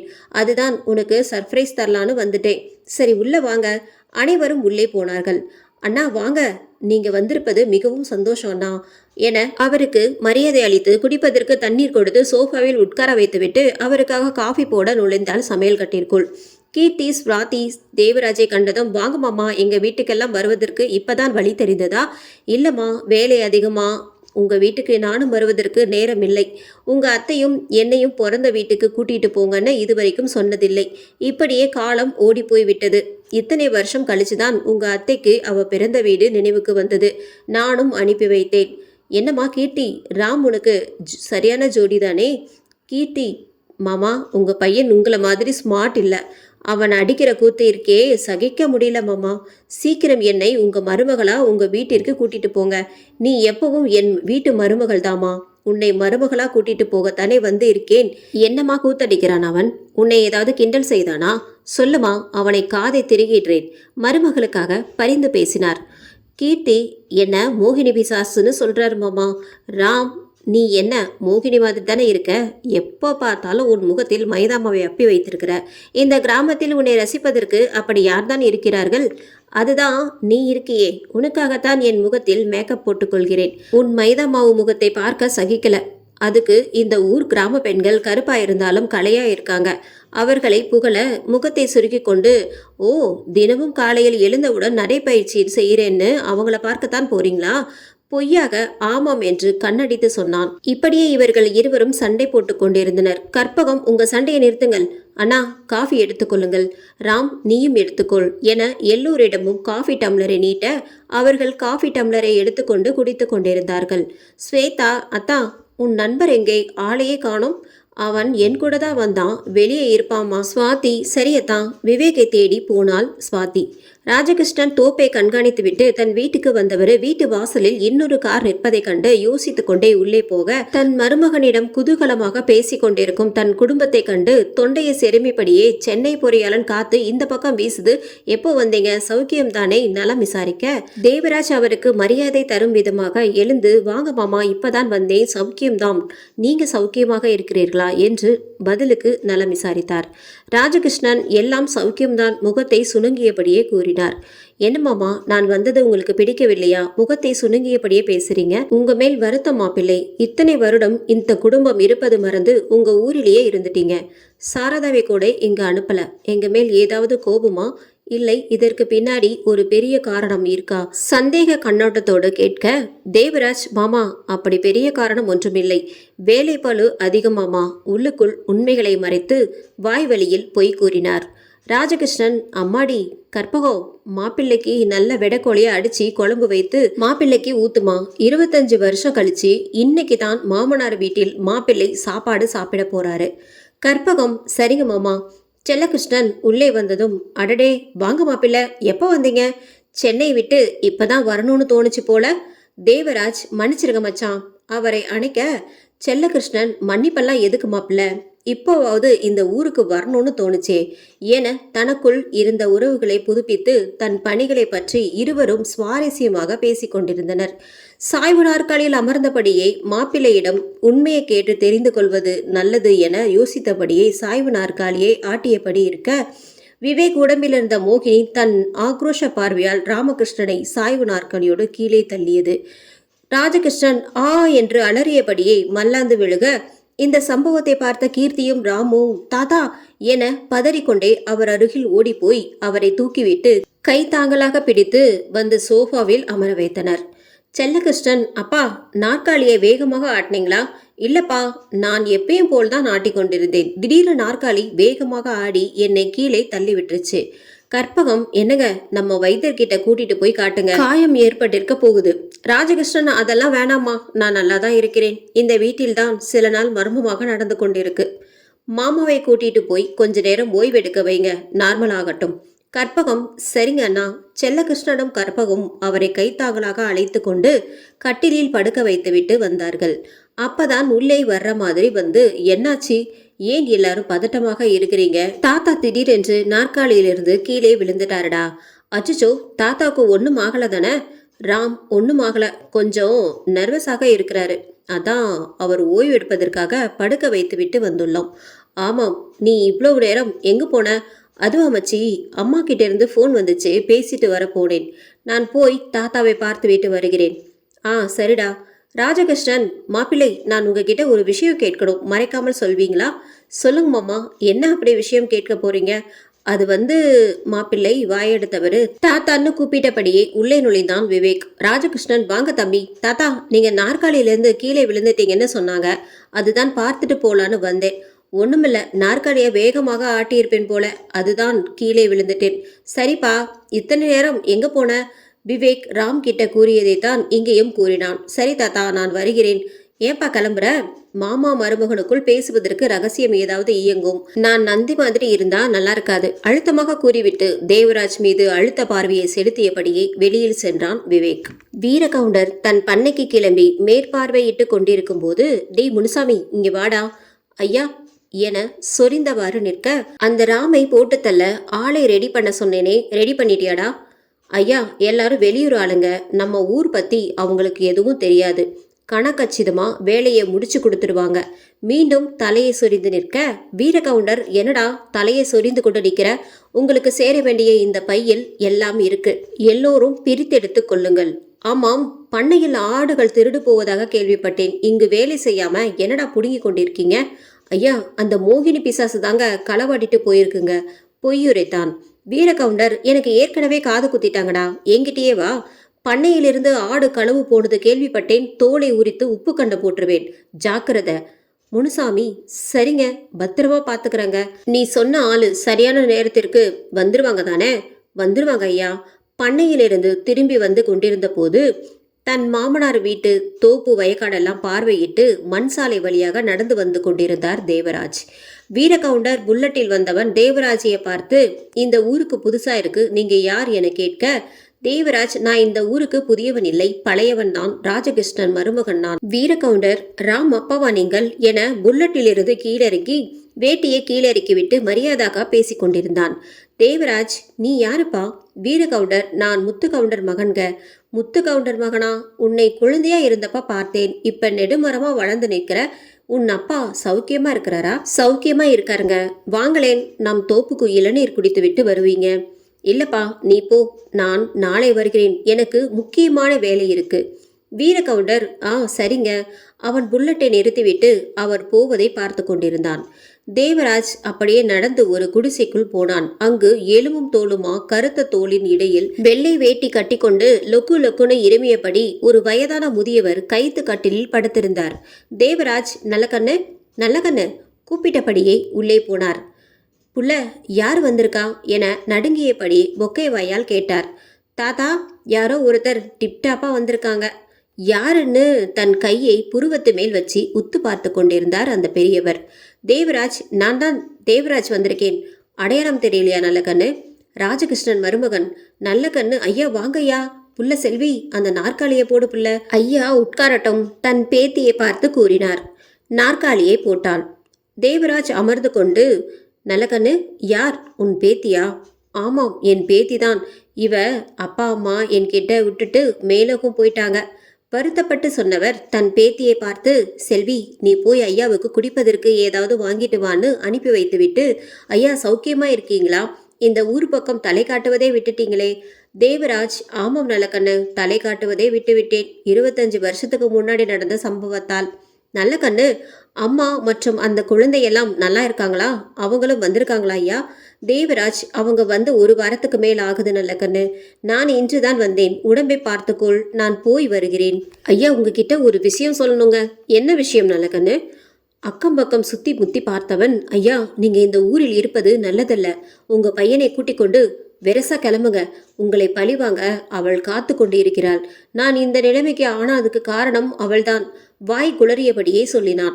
தேவராஜ்க்கு நல்ல கண்ணு சொன்னதும் கொஞ்சம் விளங்குற மாதிரி இருந்தது. செல்வி, ஐயா, குடிக்க காப்பி தண்ணி வாங்கி வந்திருக்கேன், குடிச்சிட்டு போங்கயா. தேவராஜ், பரவாயில்லவா, நான் வரும்போது தான் குடிச்சிட்டு வந்தேன். உன் தாத்தாவுக்கு கொடுத்து நன்றாக பார்த்துக்கொள். தன் பாக்கெட்டிலிருந்து 2000 ரூபாய் தாளை எடுத்து கொடுத்து, இந்தாம்மா, இதை வைத்துக்கொண்டு உன் தாத்தாவுக்கு வேண்டியதை வாங்கி கொடுமா. நான் இன்னொரு நாள் வந்து பார்க்கிறேன் என்று கிளம்பி சென்றார். இவன் பின்னாடி பின்தொடர்ந்து வந்த வீரகவுண்டர் குடிசைக்கு பின் இருந்து ஒளிந்து கேட்டுக்கொண்டிருந்தான். ஊரிலிருந்து வந்ததும் வராததுமா இந்த வெட்டியா நல்ல கண்ணை பார்க்க அவசியம் என்ன? 25 வருஷத்துக்கு முன்னாடி நடந்த சம்பவம் தான் என்ன? இதில் ஏதோ சூழ்ச்சிபம் அடங்கியிருக்கு. இந்த நல்ல கண்ணை விசாரிச்சால் தெரிய போகுது. சரி, பின் பார்த்து கொள்ளலாம். போய் இங்கே நடந்ததை அப்பாவிடம் சொல்லலாம் என கிளம்பி சென்றான். தேவராஜ் நல்ல கண்ணுவை பார்த்துவிட்டு வந்து கொண்டிருந்தான். விவேக் எதிரே வந்து, அப்பா, இயற்கை காத்து வாங்கிட்டு வரீங்க போல. ஆமாடா விவேக், இந்த ஊர் உனக்கு பிடிச்சிருக்காடா? பிடிக்காமல் இருக்குமா? இந்த ஊரில் தானே என் மகனை இழந்து நானும் உயிர் விட்டேன். அவன் உடம்பிற்குள்ளிருந்த மோகினி பேசிக்கொண்டு இருந்தது. தேவராஜ், டேய், உன்கிட்ட தான் கேட்குறேன், இந்த ஊர் உனக்கு பிடிச்சிருக்கா? நீ சென்னை சிட்டியில இருந்து பழகியவன். விவேக், இந்த கிராமம் ஒரு அழகிய கிராமம். இயற்கை நிறைந்த இடத்தை யாருக்கு தான் பிடிக்காது? I like it to village, this village beautiful அப்பா. என் கூட வாங்கப்பா, நாம் ஒரு முக்கியமான இடத்துக்கு போவோம் என்று அவனை கூட்டிக் கொண்டு போனான் சுடுகாட்டிற்கு. தேவராஜ், என்னடா சுடுகாட்டிற்கு கூட்டு வந்திருக்க? விவேக் பயங்கரமாக சிரித்து தன் சுய உருவத்திற்கு வந்தது. விவேக் மயக்கமடைந்து கீழே விழுந்தான். மோகினி, தேவராஜ், என்ன தெரியலையா? அன்னைக்கு நான் துடித்து கொண்டிருந்தேன் வலியா. என்னை கண்டு கொள்ளாமல் உன் பொண்டாட்டியை பார்க்க நீ போயிட்ட. என் மகனையும் என்னிடம் இருந்து பிரித்து கூட்டிட்டு போயிட்ட. உனக்காகத்தான் இத்தனை வருடம் காத்திருக்கிறேன். என் ஆத்மா சாந்தி அடையாமல் வெள்ளி நிற முட்டை கண்களால் ஆக்ரோஷமாக தேவராஜ் கழுத்தை நெரித்து கொண்டிருந்தது. தேவராஜ் அந்த மோகினி பிடியில் இருந்து திமிரி கொண்டிருந்தார். அது அவனை வலுவாக இறுகி கொண்டிருந்தது. தேவராஜுக்கு மூச்சு முட்டியது. நாக்கு வெளியே தள்ளி கொண்டிருந்தது. அப்போது அவர் போன் அடித்ததில் கந்தசஷ்டி கவசம் ஒலிக்க, இந்த கந்தசஷ்டி கவசத்தை கேட்டதும் மோகினி பிடி தளர்த்தியது. இதை கண்டு அங்கிருந்து ஓடி போனார். விவேக் உடம்பில் புகுந்து தேவராஜியை பின்னாடியே துரத்தியது. சரியாக பாதி தூரம் ஓடி வந்ததும் அங்கு ஒரு காளி கோயில் இருப்பதை கண்டார். அந்த கோயிலுக்குள் புகுந்து கொண்டு தன் மகன் ராமுவுக்கு போன் செய்து வர சொன்னார். ராம் தன் மாமா பைக்கை எடுத்துக்கொண்டு இந்த காளி கோயிலுக்கு வந்து தன் அப்பாவை கூட்டிட்டு போகும்போது விவேக், ராம் நானும் உன் கூட வரேன்டா. விவேக், நீயும் அப்பா கூட தான் இருக்கியா? ஆமாண்டா, உன் அப்பாவும் நானும் ஒரு விளையாட்டு விளையாடி கொண்டிருந்தோம். என்னடா விளையாட்டு? ஓட்ட பந்தயம்டா. சரி, 2 பேரும் வண்டியில ஏறுங்க, போகலாம். தேவராஜ் நடுங்கியபடி சைகையில் அவன், வேணாம் ராம், நீ வண்டியை எடு, நாம போலாம் என்றார். அப்பா, நீங்க சொல்வது எனக்கு சரியாக புரியலையே.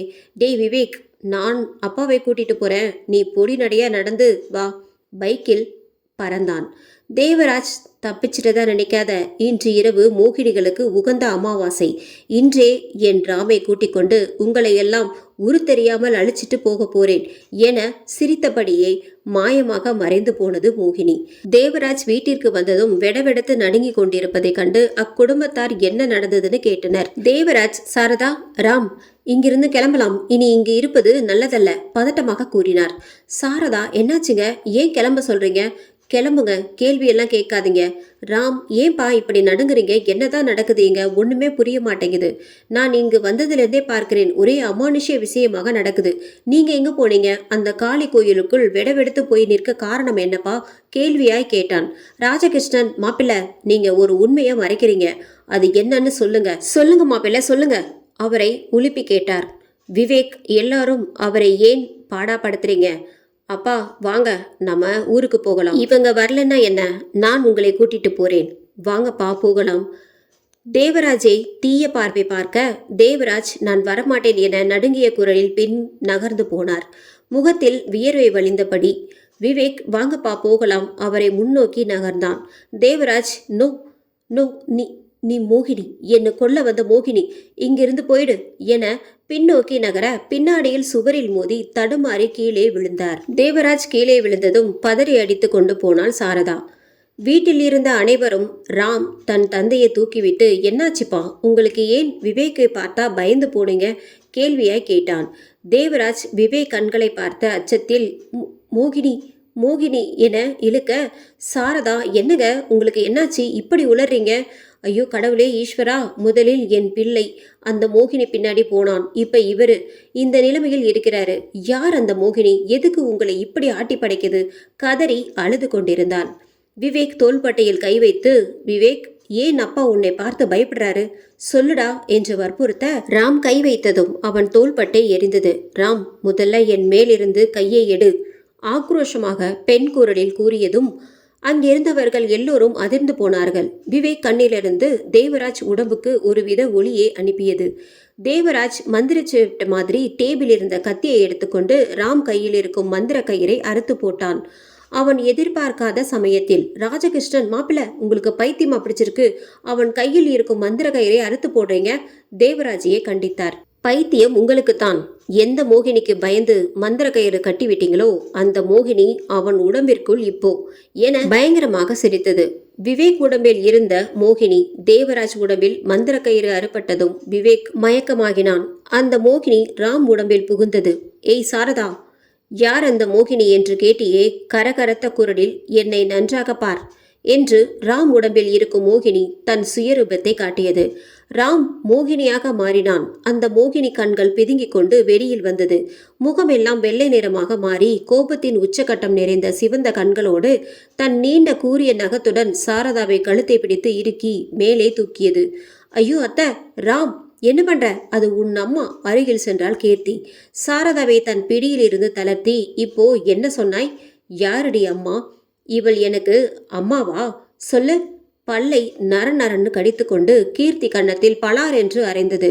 கீர்த்தி மயங்கி கீழே விழுந்தாள். கற்பகமும் சுவாதியும் பதறிக்கொண்டு கீர்த்தியிடம் போகும்போது ராஜகிருஷ்ணன், அம்மா கீர்த்தி, அருகில் போகாதீங்க, பூஜை அறைக்குள் செல்லுங்கள் என்று கட்டளையிட்டார். திகைப்புடன் இருவரும் பூஜை அறைக்குள் சென்று கையில் கந்த சஷ்டி கவசத்தை பாராயணம் செய்ய இரு மோகினிகளும் மாயமாக்கி போனது. செல்லகிருஷ்ணன் வயக்காடு வேலையெல்லாம் முடிச்சிட்டு வீட்டுக்கு வந்தான். தன் வீட்டு கோலத்தை கண்டு அதிர்ந்து போய் சிறிது நேரம் நின்றவர் தன் வீட்டு குடும்பத்தாரிடம், உங்களுக்கு என்னாச்சு, இப்படி எல்லோரும் ஏன் அலங்கோலமாக இருக்கிறீங்க? விவேக் மயக்கத்திலிருந்து எந்திரிச்சவன், நான் எங்கிருக்கிறேன் என்று வினாவினான். எல்லோரும் அவனையே சிறிது நேரம் உற்று பார்த்தார்கள். விவேக், ஏன் என்னையவே எல்லாரும் உற்று பார்க்கிறீங்க? சாரதா அழுதபடிவே, விவேக் உனக்கு என்ன ஆச்சுப்பா? அந்த மோகினி உன்னை எப்படி பிடித்தது? உங்களையெல்லாம் அந்த மோகினி வதைத்துவிட்டு அவரையும் ராமையும் கூட்டிக் கொண்டு போய்விட்டது. கதறி அழுது கொண்டிருந்தாள். அம்மா, அன்னைக்கு சமையல் கட்டிற்கு தண்ணீர் குடிக்கும் போது அந்த மோகினி என் கன்னத்தில் பலார் என்று அறைந்தது. அது மட்டும்தான் எனக்கு தெரியும், அதற்கு மேல் எதுவும் தெரியாது. ராம் எங்கம்மா? சாரதா, ராம் ராம் என்று அழுது கொண்டிருந்தாள். செல்லகிருஷ்ணன், என்னம்மா ஆச்சு? வீடு இப்படி கந்தர்கோலமா இருக்கு. நீயும் கீர்த்தியும் மயங்கி இருந்தீங்க. நான் வந்துதான் தண்ணீர் தெளித்ததும் எழுந்தீர்கள். உங்களுக்கு என்னாச்சு என்று வினாவ, கற்பகம், என்னங்க, சற்று முன் நடந்ததை கூறி ராமுவும் அண்ணாவையும் அந்த மோகினிகள் கூட்டிக் கொண்டு போய்விட்டதுங்க.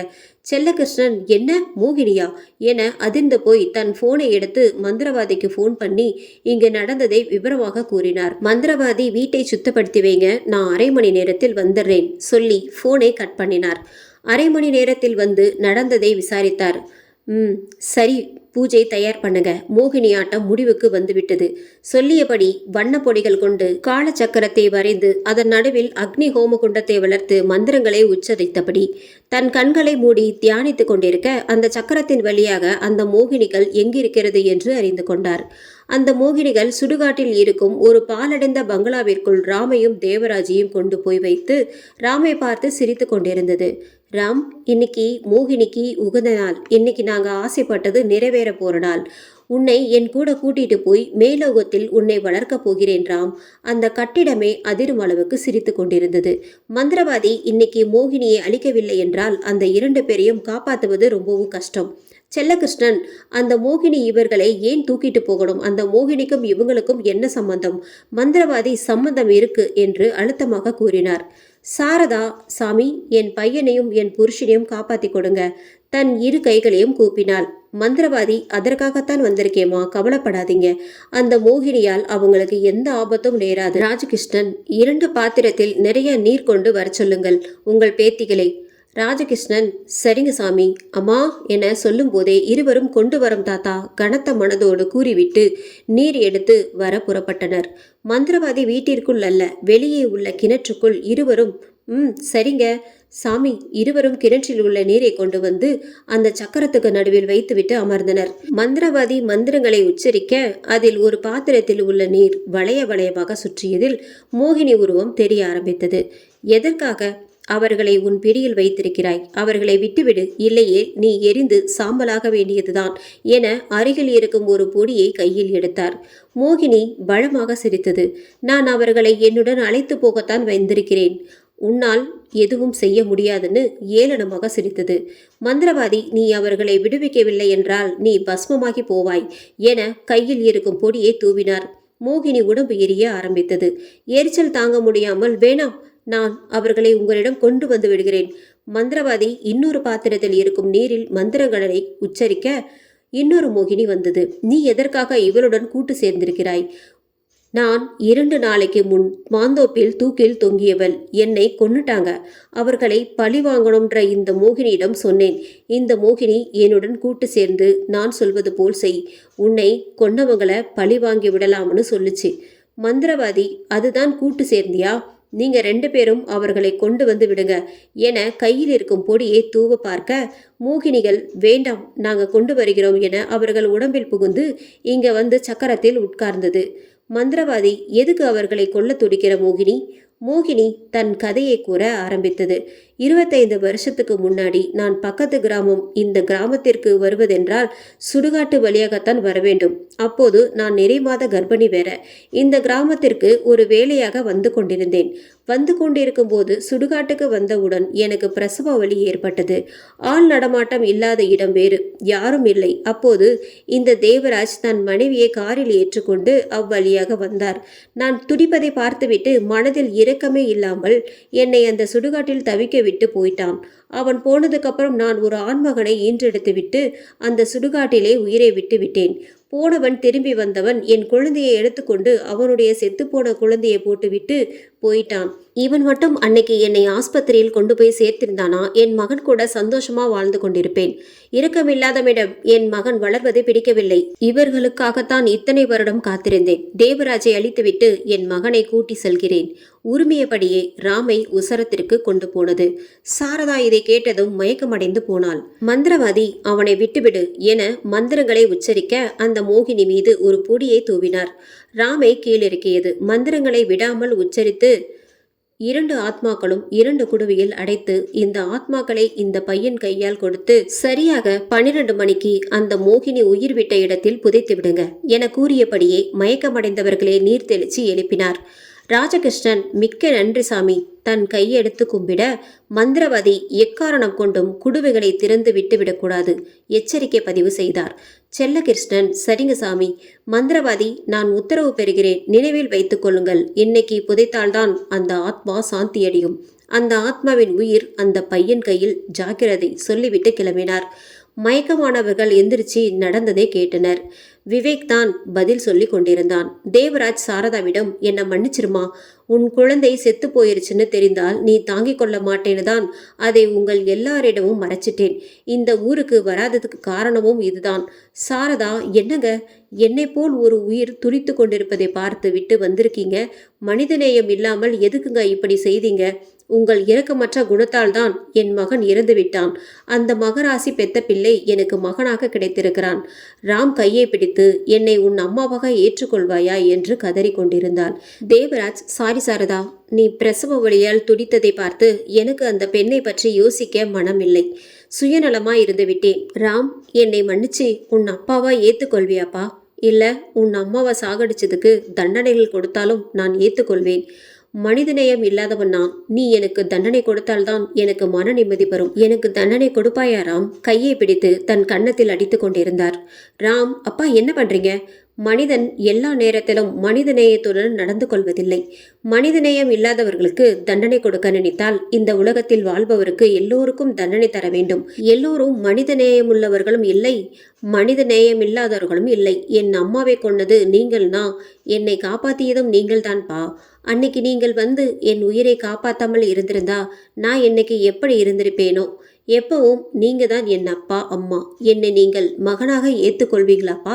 தன் தந்தை தாயிடம் கேட்க ராமை தலையை வருடிவிட்டு, எப்பவும் என் குழந்தை நீதான் ராம், உச்சி முகர்ந்தனர் இருவரும். வீரகவுண்டர் நல்ல கண்ணுவை அழைத்து கொண்டு வந்து இவர்களிடம் உண்மையே சொல்லுன்னு வற்புறுத்தி கொண்டிருந்தான். நல்ல கண்ணு வீரகவுண்டர் மிரட்டியதில் பயந்து சொல்ல வாயெடுத்தவர். ராஜகிருஷ்ணன், எல்லாம் தெரியும் வீரகவுண்டரே, இவரை பத்திரமாக வீட்டில் கொண்டு போய் விடுங்க.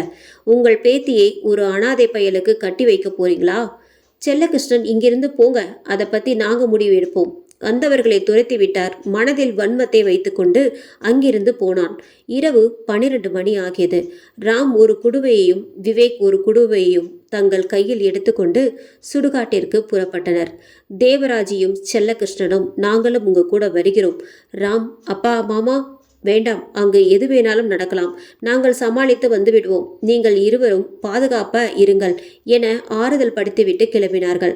ராஜகிருஷ்ணன், செத்த இருங்கையா என அவர்கள் கையில் கருப்பண்ண முனியப்பன் காப்பை போட்டுவிட்டு, இந்த காப்பு உங்களுக்கு பாதுகாப்பாக இருக்கும், போய் வாங்கையா வழி அனுப்பி வைத்தார். அவர்கள் குடுவையை எடுத்துக்கொண்டு சென்று கொண்டிருந்தார்கள் சுடுகாட்டிற்கு.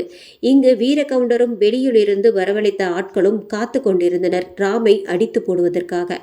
வீரகவுண்டர் நின்றிருக்கும் எல்லை கிட்ட வரும்போது அவன் ஆட்களும் வழி மறுத்து நின்றனர். நாங்க உன் கூட சண்டை போட வரல, ஒழுங்கு மரியாதையா வழியை விடு, முக்கியமான விஷயத்துக்காக போய்க் கொண்டிருக்கிறோம், விபரீதம் மோசமாகிவிடும் எச்சரிக்கை விட்டான். வீரகவுண்டர், கீர்த்தியை நான் சிறு வயதிலிருந்தே விரும்பி கொண்டிருக்கிறேன். நேத்து வந்தவன் தட்டிட்டு போறியா? அவளுக்காக என் காதலியை கொண்டு தூக்கில் மாட்டியவன். உன்னை கொல்ல என்னால் முடியாதா? டேய், அவனை அடித்து போடுங்கடா என்று கட்டளையிட அவர்கள் ராமை தாக்க ஆரம்பித்தனர். விவேக் குடுவையை கீழே வைத்துவிட்டு ராமை தாக்கியவர்களை பதிலுக்கு தாக்கியபடி, ராம், இந்த 2 குடுவைகளை எடுத்துக்கொண்டு போய் புதைத்துவிடு. இவர்களை நான் பார்த்து கொள்கிறேன். உன்னை எப்படிடா தனியா விட்டு போறது? பரவாயில்ல, நீ எடுத்துக்கொண்டு போ. குடுவைகளை எடுத்துக்கொண்டு செல்லும் போது வீரகவுண்டர் வழிமறித்து அவனை தாக்கி குடுவைகளை தூக்கி எறிந்தான். குடுவையில் இருந்த மோகினி பிசாசுகள் வெளிவந்தது. வீரகவுண்டர் கொன்ற மோகினி அவன் கழுத்தை நெரித்து ஒரு மரத்தில் தூக்கில் மாட்டியது. கழுத்து இறுக்கி துடிதுடித்து உயிரை விட்டான். இன்னொரு மோகினி ராமை துரத்தி கொண்டிருந்தது. விவேக் அடியாட்களிடம் சண்டை போடுவதை பார்த்த இன்னொரு மோகினி அங்கு வந்து நிற்க அடியாட்கள் பயந்து போனார்கள். அவர்களை தன் வாயுவால் ஊத அவங்க பறந்து போய் மரத்தில் தொங்கிக் கொண்டிருந்தனர். விவேக் அங்கிருந்து ஓட மோகினி அவனை துரத்தியது. ராமும் விவேக்கும் ஒரு கட்டத்தில் ஓட முடியவில்லை. சூறாவளி காற்று அதிபயங்கரமாக வீசிக்கொண்டிருந்தது. சூறாவளி காற்றில் சிக்கி தடுமாறி கீழே விழுந்தவர்கள் தன் தாத்தா போட்டுவிட்ட காப்பை அந்த மோகினியிடம் நீட்ட மோகினிகள் மேல் ஒரு மஞ்சள் ஒளி படர்வதைக் கண்டு அலறி துடித்தது. மோகினிகள், வேண்டாம் வேண்டாம், அந்த காப்பை எங்களிடம் காண்பிக்காதீர்கள் என பயந்தவரே கூற, அம்மா, என் உயிர் தானே வேண்டும், இந்தாங்க, என் உயிர் நானே கொடுக்கிறேன் சொல்லி அங்க குத்தி வைத்திருந்த கடப்பாறையை கொண்டு தன் வயிற்றில் குத்த போக விவேக் பதறி அடித்து போய், ராம், என்ன காரியம் செய்யற? எல்லாம் என்னை பெத்தவங்களுக்காகத்தான், அப்போதுதான் அவங்க ஆத்மா சாந்தியடையும் என்று கூறுவதை கேட்டு அந்த ஆத்மா இலகி போனது. தன் மகன் இத்தனை நாளாக தன்னை அம்மானு கூப்பிட மாட்டானா என்று ஏங்கியிருந்தது அந்த ஆன்மா. அவன் கூப்பிட்ட வார்த்தையில் திருப்தி அடைந்தது. அந்த குடுவைக்குள் போனது. இன்னொரு மோகினியும் தன்னை கொன்னவனை பழிவாங்கிய நிறைவில் குடுவைக்குள் போய் அடைந்தது. 2 குடுவைகளையும் எடுத்துக்கொண்டு போய் புதைத்துவிட்டு தன் தாய்க்கு செய்யும் சாந்தி பரிகாரங்களை செய்தான் ராம். அவள் தாயின் ஆத்மா மேல் சென்று அவனை வாழ்த்தி விடை பெற்றது. தேவராஜும் சாரதாவும், அப்பா, ராம் எங்களுக்கு பிறக்கவில்லை என்றாலும் அவன் எங்க மகன்தான். உங்க பேரனாக ஏத்துக்குவீங்களா? ராஜகிருஷ்ணன், அவன் எப்பவுமே என் பேரன் தாமா. சாரதா, உங்க பேரனுக்கு என் பேத்தியை இப்போது கட்டி கொடுக்க சம்மதம் தானே? ராஜகிருஷ்ணன், தாராளமா. செல்லகிருஷ்ணன், கற்பகம், உங்களுக்கு இருவரும் நாளைக்கே நிச்சயதார்த்தம் வைத்து அடுத்த வாரம் முகூர்த்தத்திலே கல்யாணம் வைத்துக் கொள்ளலாம். இவர்கள் கூறுவதை கேட்டு ராம் கீர்த்தியை பார்த்து கண்ணசித்தான். விழியின் வழியாக காதல் மொழி பேசிக் கொண்டிருந்தது. 2 விழிப்பார்வைகள் விழிமொழி பேசியதும், வாய்மொழியால் உங்கள் காதல் மொழிகளை விரைவில் பேசுங்கள், நான் சம்மதம் பெற்று தருகிறேன் சொல்லிய நண்பனை நிமிர்ந்து பார்த்தான் விவேக். என் கல்யாணம் முடியட்டும் நண்பா. நன்றி நண்பா.